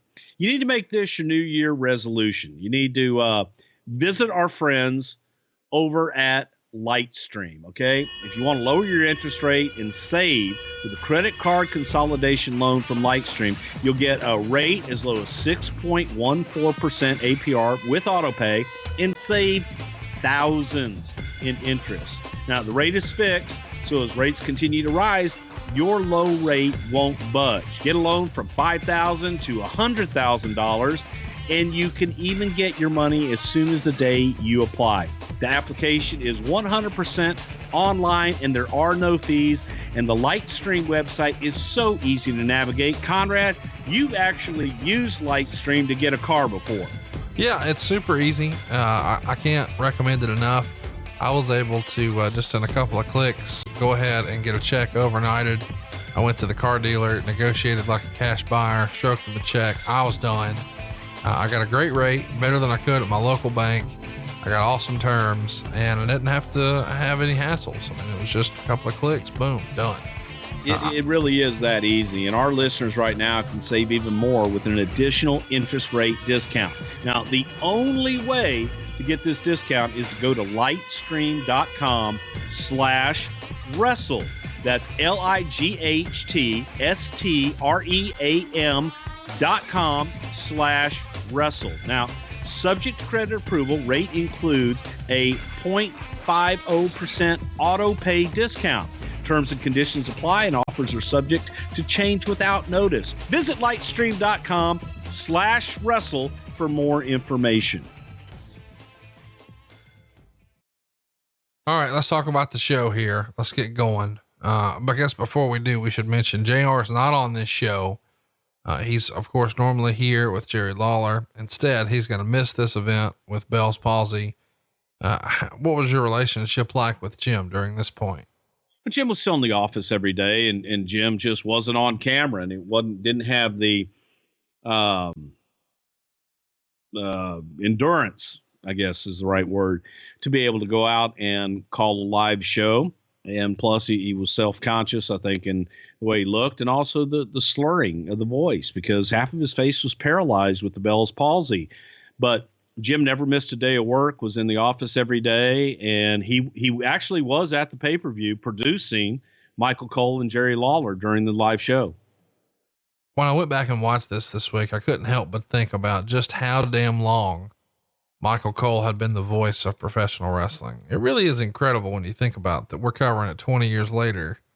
I mean, he's the voice of professional wrestling for, an entire generation, but for whatever reason, he doesn't necessarily get the same respect. And I don't know, just fans don't talk about him the same way they do Tony Schiavone or Jim Ross or Gordon Soley. Why do you think that is? They will after he's gone. And I think that people will look back on Michael Cole and they will compare him to whoever it is that replaces Michael Cole. But Michael was one of the hardest working guys. He had been over in Desert Storm for CBS, and he had a hell of a career before he came into the WWF, but he worked hard on his craft. And one thing you'll never, ever call Michael Cole is lazy. He busted his ass, and he still busts his ass. My God, he's working, and he's everywhere. But I think that when Michael goes away, people are going to go, oh, whoever this new guy is just sucks. Where's my Michael Cole? Michael Cole was the best doing this. And I think it's just a generational thing. You like, and you remember who you grew up on. Yes. And that's what you're fond of. Well, let's see if you're fond of this first match. Boss Man beats Jesse James, the Road Dogg, in 11 minutes and 52 seconds. Meltzer would say originally this was supposed to be non-title match under hardcore rules, but the Stips were eliminated later in the week. Solid opener with good heat early, but the reactions died down as the match progressed. 2 stars. What'd you think? Man, I thought it was a really good traditional. You had a traditional baby face and a traditional heel. They were behind Road Dogg as a baby face, and they didn't like Boss Man as the heel. It was a solid match. I thought they went out there and busted their ass. It was a way to set up for a title match in the future. A good opener. And Boss Man won clean with a Boss Man slam. So that's good. Right. We've heard a lot of non-finishes. Meltzer would have a comment here that I wanted to share. In recent weeks, when they've been split up, it's become pretty clear that Jesse James has a lot of charisma on his own, and that Billy Gunn was one incredibly fortunate performer for the past year. Your thoughts? Well, I think that Road Dogg is definitely the more charismatic of the two. And I think that as far as work goes, I think that their work is comparable. But if you had to pick one, I'm going to take Road Dogg. I mean, he's a second generation wrestler, been in the business his entire life. And I think Billy's great too, but at the same time, if you're going to make me choose, I would choose Road Dogg. I think that he just had more experience and more polish throughout the years. Let's talk about our next match. Billy Gunn here is going to lose to Ken Shamrock. Ken Shamrock retains the Intercontinental title in 14 minutes and 24 seconds. It only gets a star and a quarter. Meltzer didn't love it, and Ken wins with a submission when Billy Gunn taps out to the ankle lock. So we've seen a couple of finishes here, but this one had a Val Venus run in where he gave Shamrock a DDT. What'd you think? I thought the match was okay. Here's the part, you watch it years later and think about little things as a producer. You had Road Dogg open up the show with his music. Oh, you didn't know? Then you come to the second match and you got the exact same music without the, oh, you didn't know? That's weird. Because it's Billy. And I just think about how the individuality, you're still looking at these guys as a team. It wasn't DX music. It was their tag team music. It just struck me funny. I don't know why. I wrote that down, and it was strange to me. I thought the match was good. It was okay. It wasn't anything to write home about. I thought that Shamrock ate Billy up in the match. And there were times that you would see Billy had an asthma issue at the time, which is why he did a lot better in a tag team situation. He didn't have to go 10, 15 minutes by himself. And I think that stood out a little bit, but that's, to me, I know it. I know that he was sucking air in there a little bit at the time, but I thought they had a good match. And I thought Billy, man, he's had the look. He's still got the look. But it was good. It was good. It wasn't like, oh my God, what a great match. But it wasn't like, boy, that match sucked. Well, speaking of something that sucked, Teddy Long sucked in this next match where we see X-Pac retain the European title against Gangrel. They go 5 minutes and 53 seconds. Meltzer really liked the match, said it was real good, fast paced action, but it lacked some crowd heat.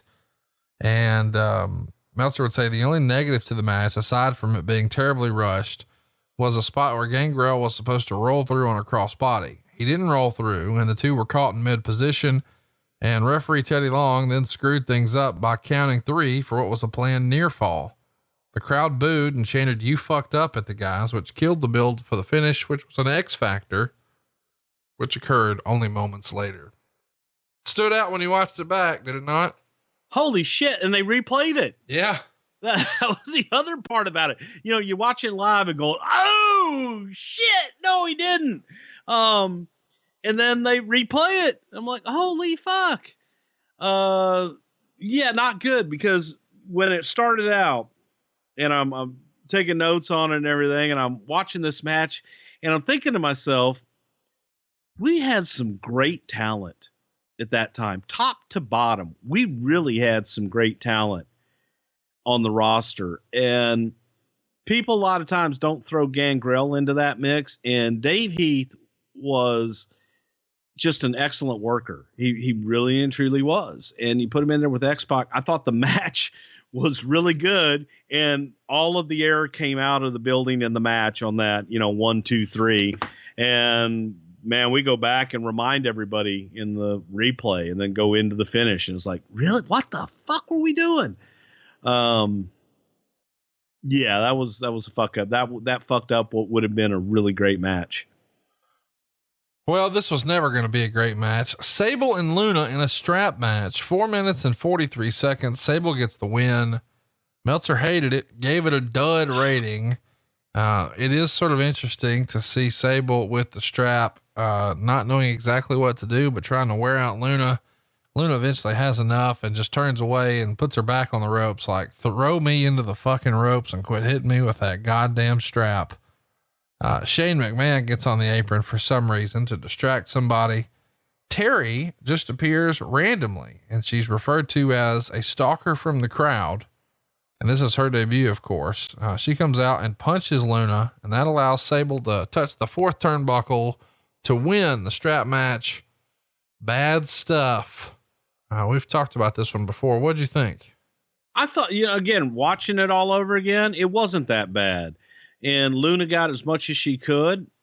Sable sold her injuries from earlier in the night, and she was there for the shit, man. She busted her ass. Luna really busted her ass, and they made the best of the time that they had. It wasn't meant to be a 10-star match or whatever the hell. It was meant to be, here's a 5-minute match with 2 ladies, and they go out and they do what they do. That's all it was. But it didn't stink the joint out by any stretch of the imagination. And they all busted their ass. I love Shane's introduction of the lovely Luna. Because her heart really was lovely. I cannot stress enough that no matter what you need to do, you need to go watch this match this week. If you haven't seen this next one in a long time, you need to go out of your way to watch The Rock regain the WWF title in a match with Mankind. An I Quit match that goes 21 minutes and 46 seconds. We talked about this and covered it in long form before, including quotes from Foley's book that I won't revisit now, but we talked about it in Beyond the Mat. So if you'd like to go back and visit this match again, I encourage you to do it there. We're going to touch on it here, but I'm not going to read the same excerpts from the book and whatnot that we did there. But it was a match that was heavily featured in that movie for a reason. The violence here is another level. It's important to remember that it happens just a handful of months after he's thrown off the cage at King of the Ring. So that happened at the end of June, 1998. Here we are at the end of January, 1999, and the crazy punishment continues. Not just with tables, not just with brawling through the crowd, not just with falls, but handcuffed and unbelievable one after another chair shot to the head. Perhaps overkill. Meltzer would even say at this point, it was sick chair shot city with an overkill to the point of 11 full force, brutal chair shots to the head, leaving Mankind in the aisle covered in blood when the tape played over the loudspeaker of him saying, "I quit," taped from his Heat interview. They brought out a stretcher, but he refused the stretcher job, although they were already into the next segment before showing him getting up and walking off on his own. This finish, and I'm not talking about the screw job aspect of it, didn't remotely qualify as entertainment. Maybe caring that a guy was formerly such a brilliant performer may wind up with no brain cells later in life qualifies you as someone who doesn't get it. There was one very interesting difference in phone calls here. After the Hell in the Cell match, probably 80% of the calls were glowing about Foley's performance, and maybe 20% were concerned about the mentality of doing so. Both sides were right, since they should have been concerned, but if you understand Foley's dreams, it was a good thing too. This time, the calls to the Observer were 90% negative towards the finish, and almost nobody was raving in awe about the punishment Foley took, and more were mad at him for his lack of common sense than empathizing with him for the pain he was willing to suffer for the sake of entertainment and to make the match more memorable. He should have accomplished the same thing with 3 chair shots. I do want to point out, not in defense of Foley, but that I've seen people before take every bit as many chair shots as hard or harder to the head, and I'd bet pennies to the dollars on their financial payoff for it. It wasn't anything unprecedented, and there is a lot of money involved in the business nowadays, but hopefully we'll never see anything like this ever again. 3 3/4 stars. Man, it's pretty crazy. The Rock is here swinging the chair like a damn baseball bat, and there would be some hurt feelings afterwards between the two guys. Take us back. What were you thinking? Well, hindsight's 2020, and I don't think that anybody in the foresight really pictured it being as brutal as it was. However, Mick thought about this match for a long time before going into it, and a lot of that stuff was Mick's call. Now, as he got into it, you realize, man, this is brutal. Plus, he's taking these unprotected chair shots that I don't care who you are. I don't care what the fuck story you're trying to tell, which the story he was trying to tell was, I'm not going to quit and I'm taking all this punishment. It was brutal and it was difficult to watch. It was difficult to watch 20 years later and look at it and try to rationalize it. It was absolutely brutal. But I remember going over that match with those guys and coming up with the spot to take the bump into the equipment and all that other stuff. It just, it is something that you will never see again. Hopefully never see again. And hopefully nobody on the independent circuit would want to try and recreate it. It's a lesson of what not to do. However, at the time, it was a story that sounded really great on paper. However, in execution, I think everybody was cringing and going, enough. I think it was enough in the ring after the first or second chair shot.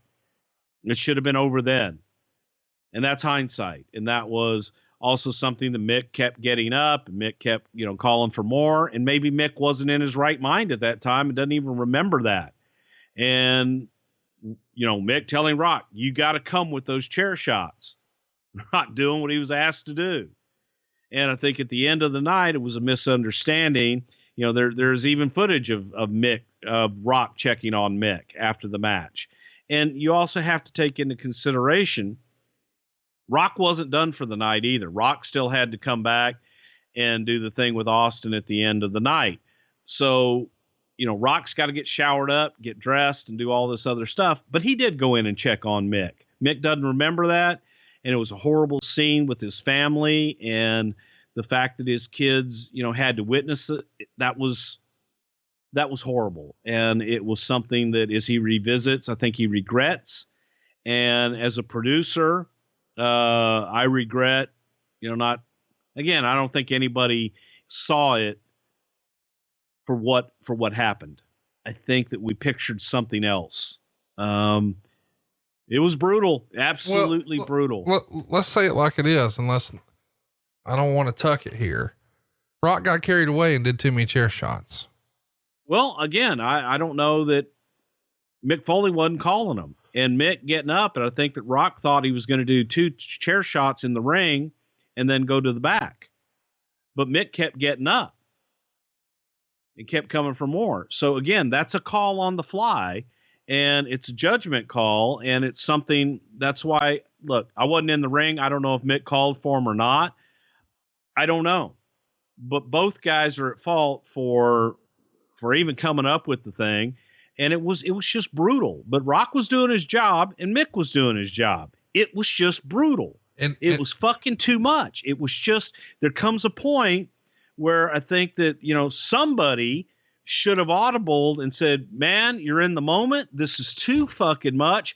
Go home. But hang on now. Nobody did that. Let me play devil's advocate for a minute. Are we putting that onus on the concussed guy? I put it on both of them. Well, but I put it on both of them, and I put it on the referee. I put it on all 3 guys in that match. That's not fair to put it on Foley here to me. If he gets hit to the point where he's not in his right mind, I mean, let's talk about this. His brain is scrambled eggs at this point after a few of these. And you're like, well, they kept getting up. Fuck, he don't know what he's doing. You don't know that they were scrambled eggs at that point. Well, he's taken more. He had taken more punishment than that before and not been scrambled eggs. So you don't know that. And you're going with something, and you look at a guy and they tell you they're okay. And I'm not saying that's what he did. I'm saying that the onus falls and the responsibility fell on everybody in that match. And I think that Rock should have called it, and I think Mick should have called it. When you're 275 pounds and you're swinging something as hard as you can, and the guy keeps getting up, I mean, listen, he might be Superman, but holy shit, maybe it's time to do a body slam or something else. Mick wrote in the book, I was in a match that had gotten carried away. I was suffering a great deal, and I wanted it to end. He's carried resentment for years over the number of chair shots. I'm sure they've patched everything up. Everything's good now, but they weren't. I mean, he was upset about the number of chair shots, and some of this is because his family's there, and I'm sure they were fired up, and that makes it way worse. And it's all in the movie, and it is something you need to go see. So go watch the match. If you can run down a copy of Beyond the Mat, I would encourage you to watch that and listen to our episode about that as well. I mean, this is crazy. It's also their 3rd match in a great series of matches that they had. I mean, it was fucking brutal. I mean, there's no other way to describe it. And I mean, it was fucking brutal. Would you prefer this match or the halftime heat match? Oh God, the halftime. Look, this match is hard to watch. It is hard to watch. It's just hard to watch for the brutality of it. The halftime heat was a fun match, and I thought it told a great story as well. This told a different story, and I just thought, you're looking at hindsight, it was absolutely brutal and it's just difficult to watch, man. It's hard because you're sitting there going and here's a guy that is given everything, and it was brutal. It was brutal. And again, I just go back and look at all of them, and I don't think that we had earpieces at the time for the referees yet. And I think if we did, we would have been yelling, "Go the fuck home. Just end it now. Go home." Didn't have that luxury. And it, if you haven't seen it, you like brutal shit, then you'll love it. But it's, here's a warning. It's brutal as shit and not easy to watch all these years later. To be clear, The Rock is one of the nicest dudes I've ever met. He's at a level where he doesn't have to be, but he is the super nice guy. But I'd be willing to bet if you really tried to pin him down about, do you have any regrets from wrestling? Not in a funny ha way, not like, oh, that Pineapple Willie haircut or whatever. I bet this is one of them. But at the time, I get, it's important to remember too, The Rock's been in the business at this point. I mean, with you guys for 2 years and change, and the guy keeps getting up and you're supposed to beat him till he's down. It's 50-50, but man, I sure do think that this is something that he regrets, because I know everybody else involved does. Let's talk about the main event. Something that, we never thought we would see.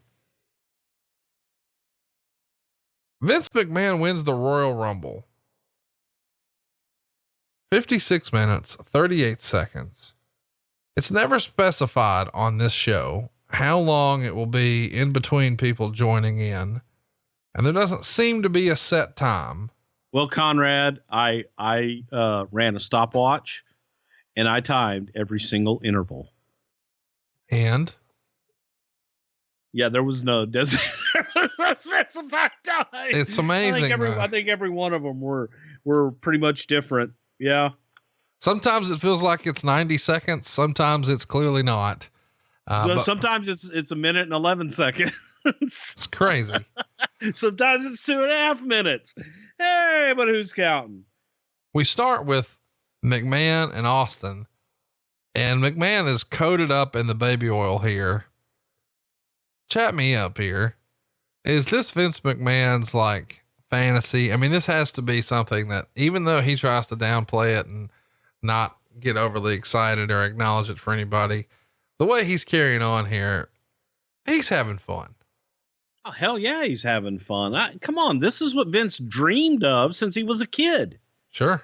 He always wanted to be a performer. Vince always wanted to be Dr. Jerry Graham. He always wanted to be in the spotlight. He wanted to be that nasty heel that everyone despised.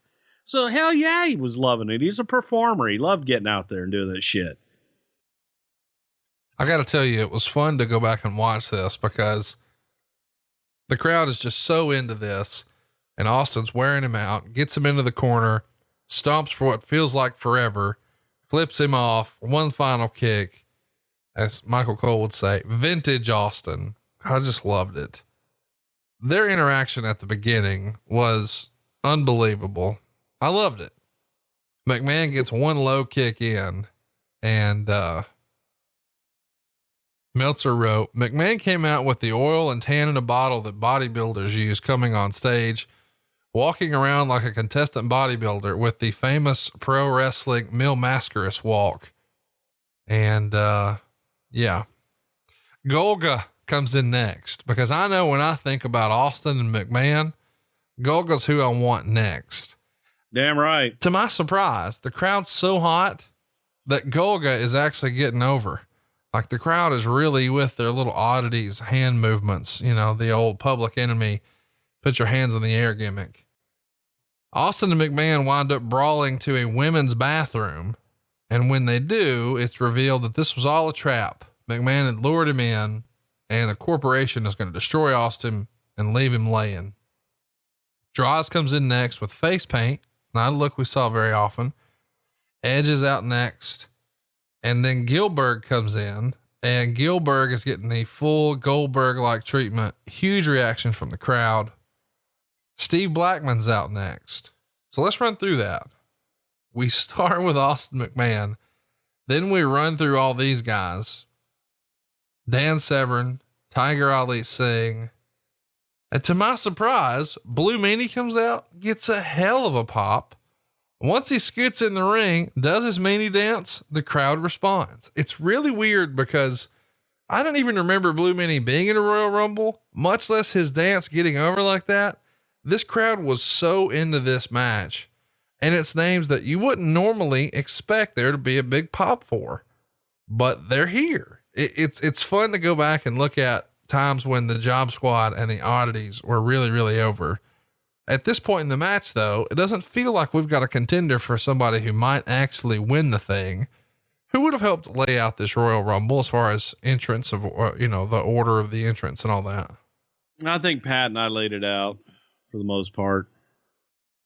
What's the story? We had the idea behind it was start with, and this was my bitch.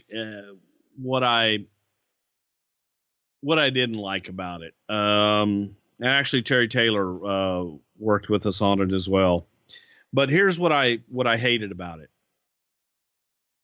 Vince and Austin start, two biggest names. Vince first time, being in the ring type thing, actually in a match. Austin, the hottest fucking guy in the territory.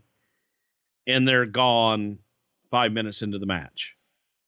And yes, we had little bits with them where you saw them back and forth, but you didn't have any Austin, you didn't have any Vince in the match. And I think that was a big lure for people to see them interact with other guys in the Royal Rumble. So that part, we had our hands tied. These are the spots we have to get in. This is how we're going to do it. So we had to figure it out. We had to figure it out. And when you look at everybody in totality of guys that are entered in the Royal Rumble, it was an Austin McMahon Royal Rumble. You had a few other names in it, but it was tough. I mean, it was just, it's not as easy as everybody thinks. You got to figure out spots for 30 different guys and know what the hell's going on at all times. And it's writing a 60-minute match that you literally have to write, because one spot goes into another guy's entrance and this exit goes into something else. So it was difficult. We had our hands tied with the Austin McMahon interaction, or lack thereof. It is pretty exciting when I saw Tiger Ali Singh come in. Well, he came in, his was only a 1:30 interval. The average interval was about a 1:35. You're interested. The lights go out eventually when it's just Jesse James and Mabel. Undertaker comes out. The Acolytes and Midian hit the ring and they decide to attack Mabel and they drag him away. Kurgan shows up. Gangrel's here. Well, and that was the longest interval. Shut the fuck up. Oh, seriously, it was. It was 2.5 minutes from the time that Road Dogg came out and we had a blackout. It was 2.5 minutes until Gangrel came out. That we did the whole thing with Taker, and we didn't send anybody out for 2.5 minutes. Felt like an eternity. Well, but you knew the good wrestling was coming because Kurgan was out next. Yeah. Meltzer would write, Kurgan showed up and the next 90 seconds were worse than the previous 35. Al Snow was next in, Goldust, then Godfather. By the way, big pop for Godfather, and the crowd's even chanting, "We want Hose," which is kind of fun. Instead of Hose though, they got the mayor. Kane's out. The orderlies show up and Kane gives one a choke slam. He jumps over the top rope, eliminating himself, and the crowd's sort of down on that. And then Vince McMahon shows back up wearing a sweatshirt, and he's going to do commentary for like the next half hour.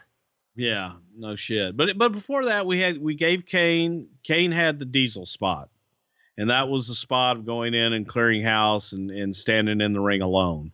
And that's actually what we called it. We would always have the Diesel spot because we did it kind of as a way to spotlight Diesel in his first Royal Rumble. And then each year we'd go, okay, who's going to get the Diesel spot, and come up with some way for some guy to come out and clear the ring. And it was Kane's turn this time. And then the orderlies coming out and him eliminating himself. But then it was, you know, you're sitting there looking at it going, man, we got no Vince. We got no Austin. We got to do something. And then the idea was we'll put Vince on commentary. And so he's back out there and you're getting Vince, but he's not in the ring. So yeah, it was a lot of caveats. We've got an ambulance that's going to come back at this point, this time with Austin driving it. I guess I should remind everybody that when he was left for dead earlier in the women's bathroom, that's a real sentence.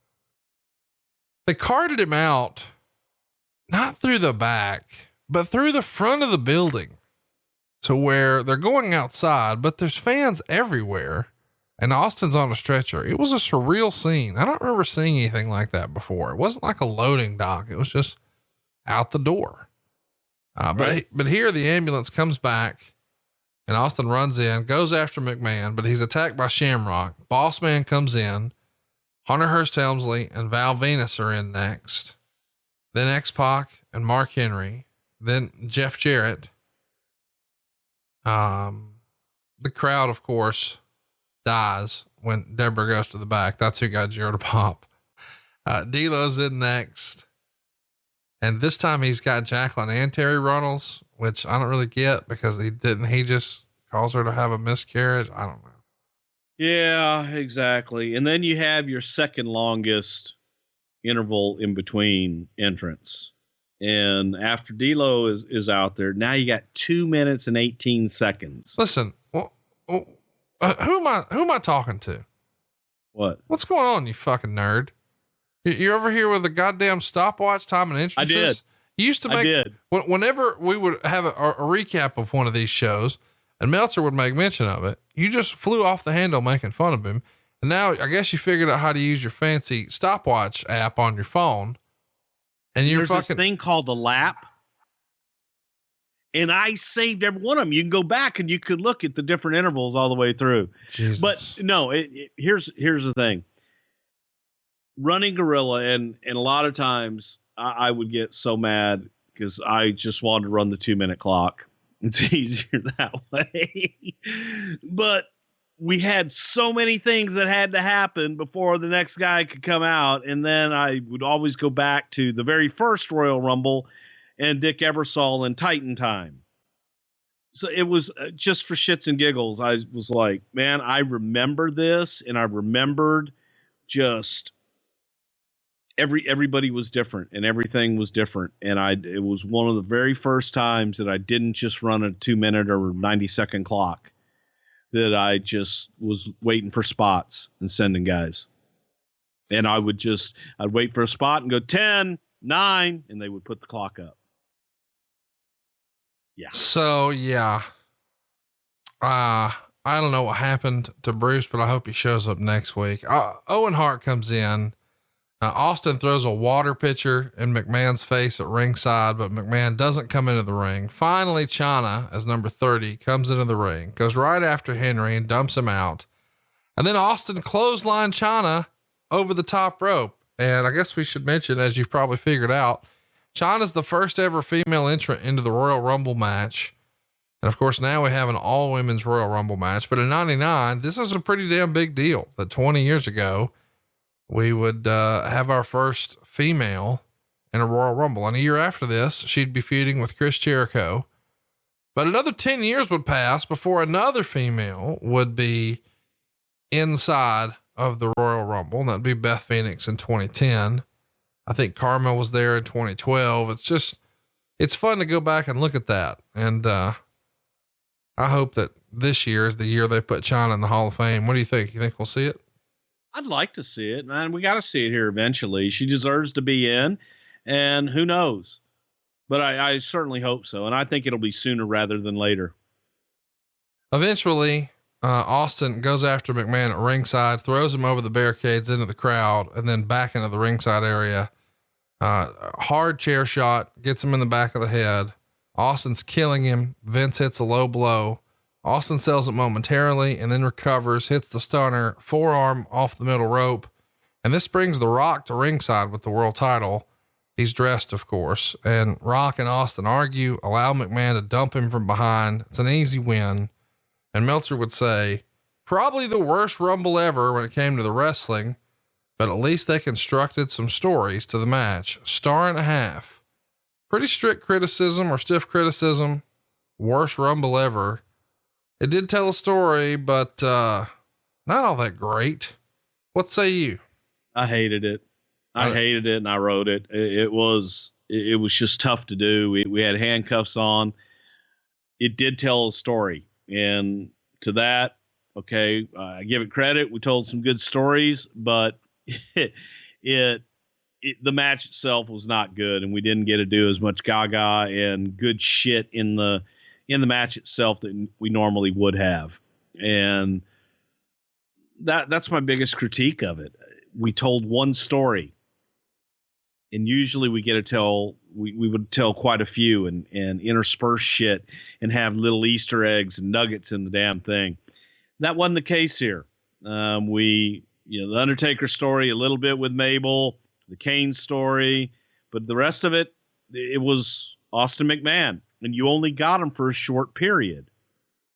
So that was frustrating to me, but yeah, I don't think it was a good Rumble at all. 25 minutes and 47 seconds is the longest anyone spends in the ring. And that's Steve Austin's total time. Of course, he was in there at the start and the finish, but there was the big chunk in the middle for both him and McMahon where they were out.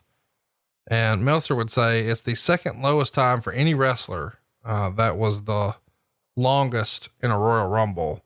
The lowest was 1988 for Bret Hart with 25 minutes and 42 seconds. Normally there's some sort of, Iron Man who makes it the majority of the match, and that didn't happen here. The next day on Raw, the show would open with McMahon doing an interview saying he's going to give up his title shot and is going to appoint someone of his choosing to the Mania match. And he says he's going to give The Rock the $100,000 from Shane's trust fund for distracting Austin in the Royal Rumble. And then Austin is on the Titantron and he's in Shawn Michaels' house in San Antonio. And, this allegedly is around the same time when the rumor and innuendo gets kicked around that it was Shawn who pitched that the WrestleMania main event needed to be straight up Austin Rock, not a 3-way with Mankind, which I know you said didn't happen. Was this footage of Austin and Michaels actually shot at Shawn's house? I believe it was. It was either Shawn or Austin's house, one of the two, but it was shot in Texas. So what'd you think, man? Here we are, the Royal Rumble, 1999. It obviously got a big rating the next night. Raw got a 5.46 and an 8.1 share. It handily beat Nitro with a 4.99. The big storyline the night after is, China giving Triple H a low blow and joining the corporation. It does feel sort of out of left field. And I know we've talked about it at WrestleMania 15 that Triple H is going to follow suit and turn on X-Pac and join the corporation. But why was the decision made to have China join the corporation here? Just one night after she gets this big moment at the Royal Rumble, it does feel like the fans would have been behind her in that moment, but you guys just swerve, bro, the next day. Yeah. And I think that's what it was. In addition, the kind of the nugget that Austin eliminated her from the Royal Rumble, therefore destroying her dreams, and use that as one of the excuses to bring her into the corporation. But yeah, swerve, bro, and keep people off kilter and surprises, damn it. Do you think the Super Bowl commercial, so, we talked about halftime heat. We should talk about the Super Bowl commercial you guys did, which you guys titled A Day at the Office. which had a bunch of special effects and stuntmen. It got everybody talking, including an article in the New York Times.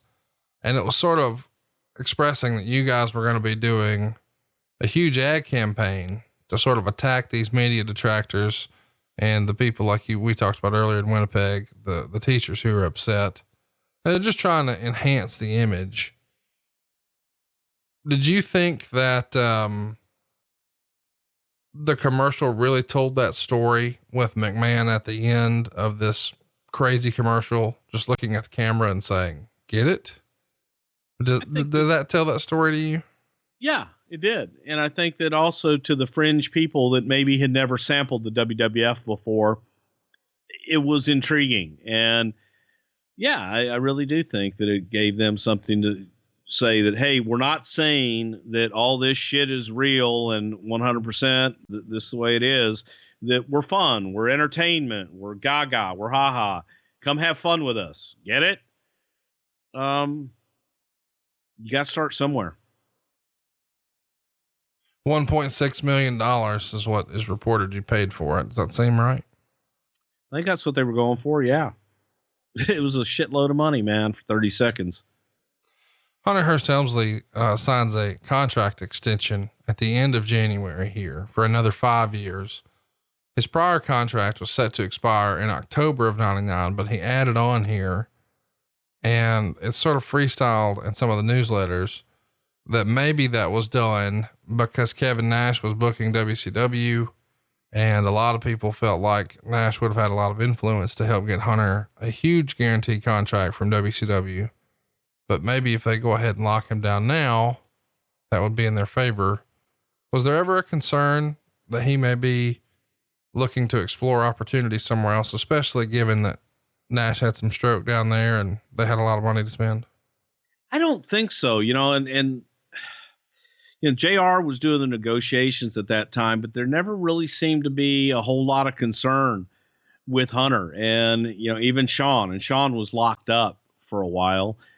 I don't know that there was, especially once we had turned the tide, it was guys wanted to be there. They were making more money in WWF than they were in WCW at that time, unless you were a top guy. So there didn't seem to be a whole lot of concern.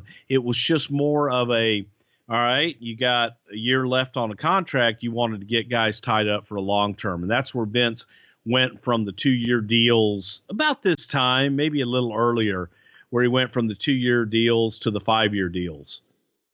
It was like, if I'm going to invest, I want to know that they're here for the long haul. And that was his rationale behind that. Before that, all those deals had been 2-year deals. And very few people had any longer terms. Some did, but this was during the time of, man, if you're going to lock them up for 5 years. So, you have them. Well, we know that we have you here and we appreciate you being with us. If you haven't already, go follow us on Twitter. It's @Prichard Show.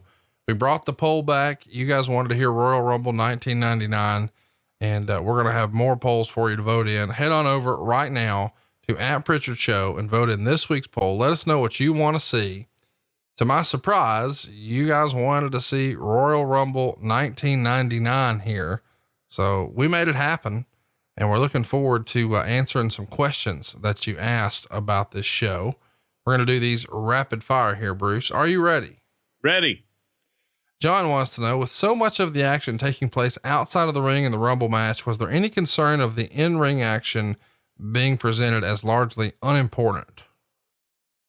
To me, yes, there was. There definitely was, but there wasn't any concern on Vince McMahon's part. Derek wants to know, were there ever any other finishes considered for this, or was it always Vince winning the Rumble? From my standpoint, it was always Vince winning the Royal Rumble to get to the February match. Noises and Nonsense wants to know, did anybody even suggest that China actually win the Rumble? Nope. Deca wants to know, what would it sound like if Cornette sang "No Chance in Hell"? No chance in hell, motherfucker. Ross wants to know, Fuck you. Ross wants to know, you going to keep going or can I go now? No, you good. Ross wants to know, what would it sound like if John Laurinaitis did the training video with Vince instead of Shane? Oh, damn, Vince, your arms are massive, but they need more man oil. That's what I call it when it goes on your body, sir, because your vascularity is immense. Hit that meat. You want me to hold the meat for you, sir? I love holding your meat. Oh my God. What? I don't know how to.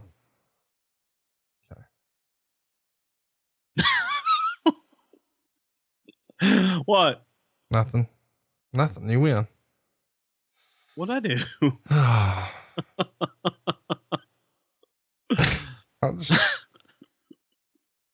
I don't know what to say, really. Nobody can beat your meat, Vince. Okay. Jordan wants to know, during the Beyond the Mat movie, Undertaker was sitting at gorilla position with Triple H. Why did Taker sit at gorilla during this show? Probably because that was the best spot to watch a monitor. And he liked to talk to me. He didn't have anything else to do. So he's going to sit there and watch the show. And he always sat at gorilla and we were bullshit. Luke wants to know, who did the Catch the Chicken video? Love that so much. Shane O'Mac. The training vignettes, those were Shane O'Mac's idea. Devin wants to know, given Mabel's track record of injuring numerous wrestlers during his initial singles run, why was he brought back ahead of the Rumble? Was there an understanding that Mabel would have to be better to protect his opponents during the matches? It feels like he injured guys quite a bit. I think that, Vince again saw something else in Mabel and he saw dollar signs we talked about earlier. So you can chalk up a lot of the injuries to unfortunate accidents. And that's what Vince chalked it up to.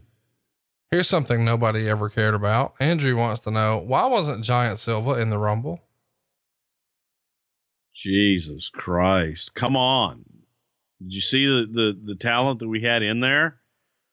Yeah, where would he have gone? Maybe instead of Tiger Ali Singh. Tiger Ali Singh could work or shoot, damn it.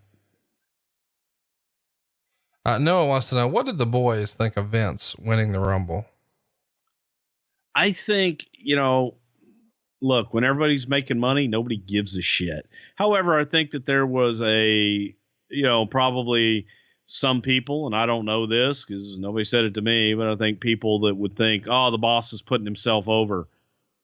But he was the hottest damn heel in the company at the time. Gerard wants to know, is there a blooper reel of these training videos with Vince and Shane? There has to be. There has to be, because he got so frustrated apparently with that chicken, and I wasn't there, but I'd heard. Francis wants to know, why did the Spanish announce table always get destroyed during the pay-per-views? Because you can't destroy the American announce table. Christopher wants to know, what type of dessert did Vince celebrate with after this Royal Rumble win? A protein shake.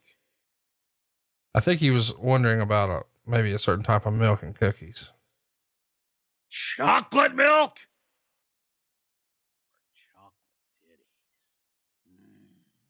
Maybe the best question we've gotten here on the show. This is from @BigJoshful.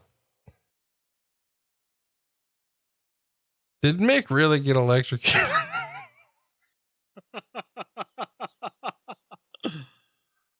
Yes, but it was only 600 volts.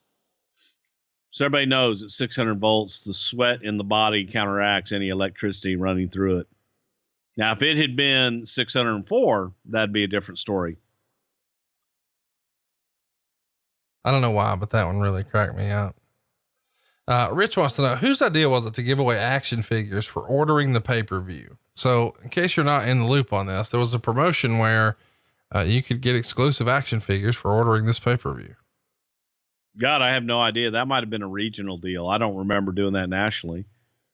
Was that a national deal? I don't remember that. So, I have no idea. Danny wants to know, whose idea was it for the I Quit match? I thought it was one of the more clever finishes you guys ever did. I believe it was Mick Foley's idea. The whole concept and everything, I believe, was Mick's idea that he pitched. Umar Khan wants to know, was it Austin winning ever considered? No, because again, you're looking at a story, and we needed to get to the February cage match with Vince and Austin, and that would have been the first one-on-one match with Vince and Steve. So that the idea behind it was to do the controversial deal with Vince winning and getting to that match. So no. Tony wants to know, do you think that Austin and McMahon interacting here took away from the St. Valentine's Day Massacre main event? No. Okay. Not at all. Steven says, I love the footage of Foley's kids in Beyond the Mat, where they're backstage playing with Austin. I also remember Brett having his kids backstage a lot. Was this common? And did any talent ever have an issue with it or behave more PC when the kids were around? I don't know that anybody ever had any problem with kids being backstage. And again, it was a little bit of a family atmosphere, but when it came time to work, we usually liked them to leave. I'm not a big proponent of having friends and family in a backstage area during a live event, television event, because there's so many things that are going on that can get messed up. Not their fault. It's just, there's so many things going on that shit can happen, and for their safety and for the betterment of the product. But there were different guys that had their kids around, and some that didn't want their family anywhere around it, but nobody resented it or had any problem with it. Was there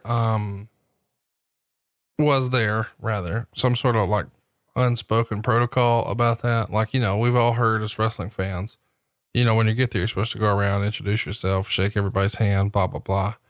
Was there something like that for kids? No, they usually hang out in catering or just out of the way. Out of the way was good. Did anybody bring their family around too much to the point where the guys were like, oh God, this again? No, not really. It was, the backstage area is just not conducive to that.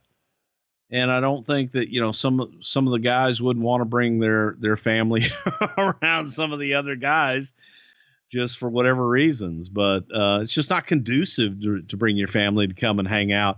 If you work at J.C. Penney, do you get to bring your family to come and hang out with you while you work and you're selling jeans? It's not conducive. 2 more here, or 3 more, I guess. Craig wants to know, who is Kelsey and why are his nuts so dead? Well, because you got to know Kelsey. Okay. And if you don't know Kelsey, I can't explain it to you. I'm sorry. Razor wants to know, when Michael Cole says boss man is, quote, the enforcer of the corporation, he takes no prisoners. Did you also wonder how big Batista's dick was?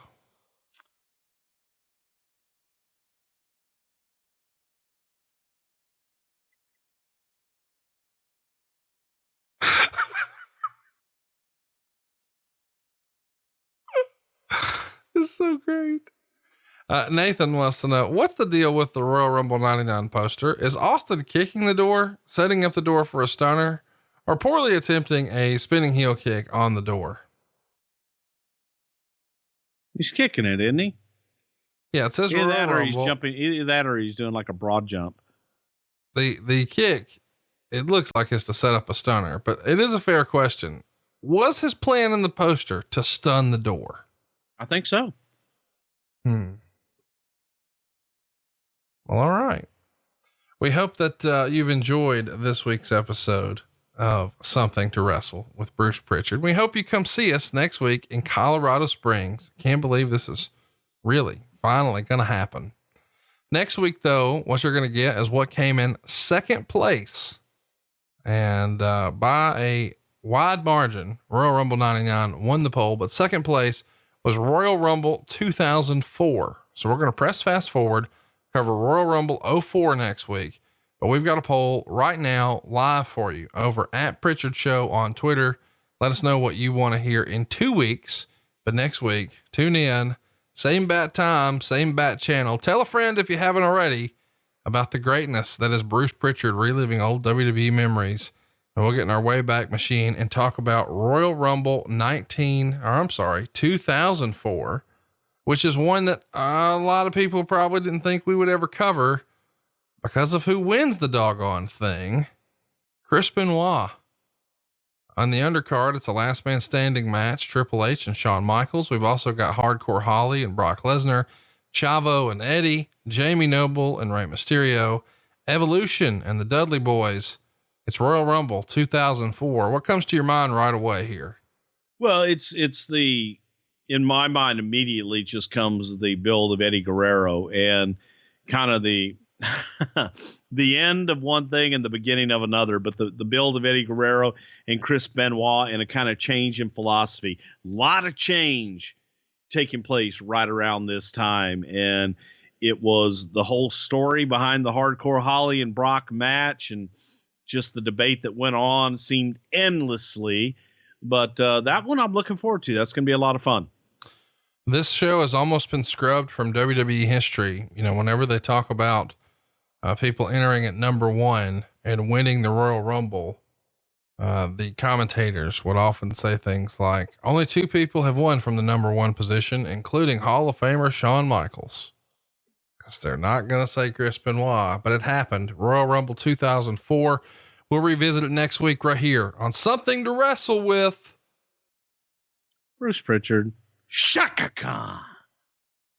You know, somebody asked me the other day why you say Shaka Khan at the end. And I was like, man, if you don't get it. Yeah. I mean, I don't know what to tell you. Yeah. Oh, hey, by the way, nobody's listening now, so I can just tell you, if you're still listening now, no, you can't send me your resume to work at AEW. I don't work at AEW. Tony Khan's my buddy and asked me to host the rally. That's it. I don't work at AEW. I don't have an email for you to send your resume to AEW. I know Tony's number and email, and no, I won't give it to you, but he texted me and asked me to do it. So I did it, but I don't work there. I do mortgages and podcasts. So go to savewithbruce.com or see you next week right here, noon Eastern. Roll Tide.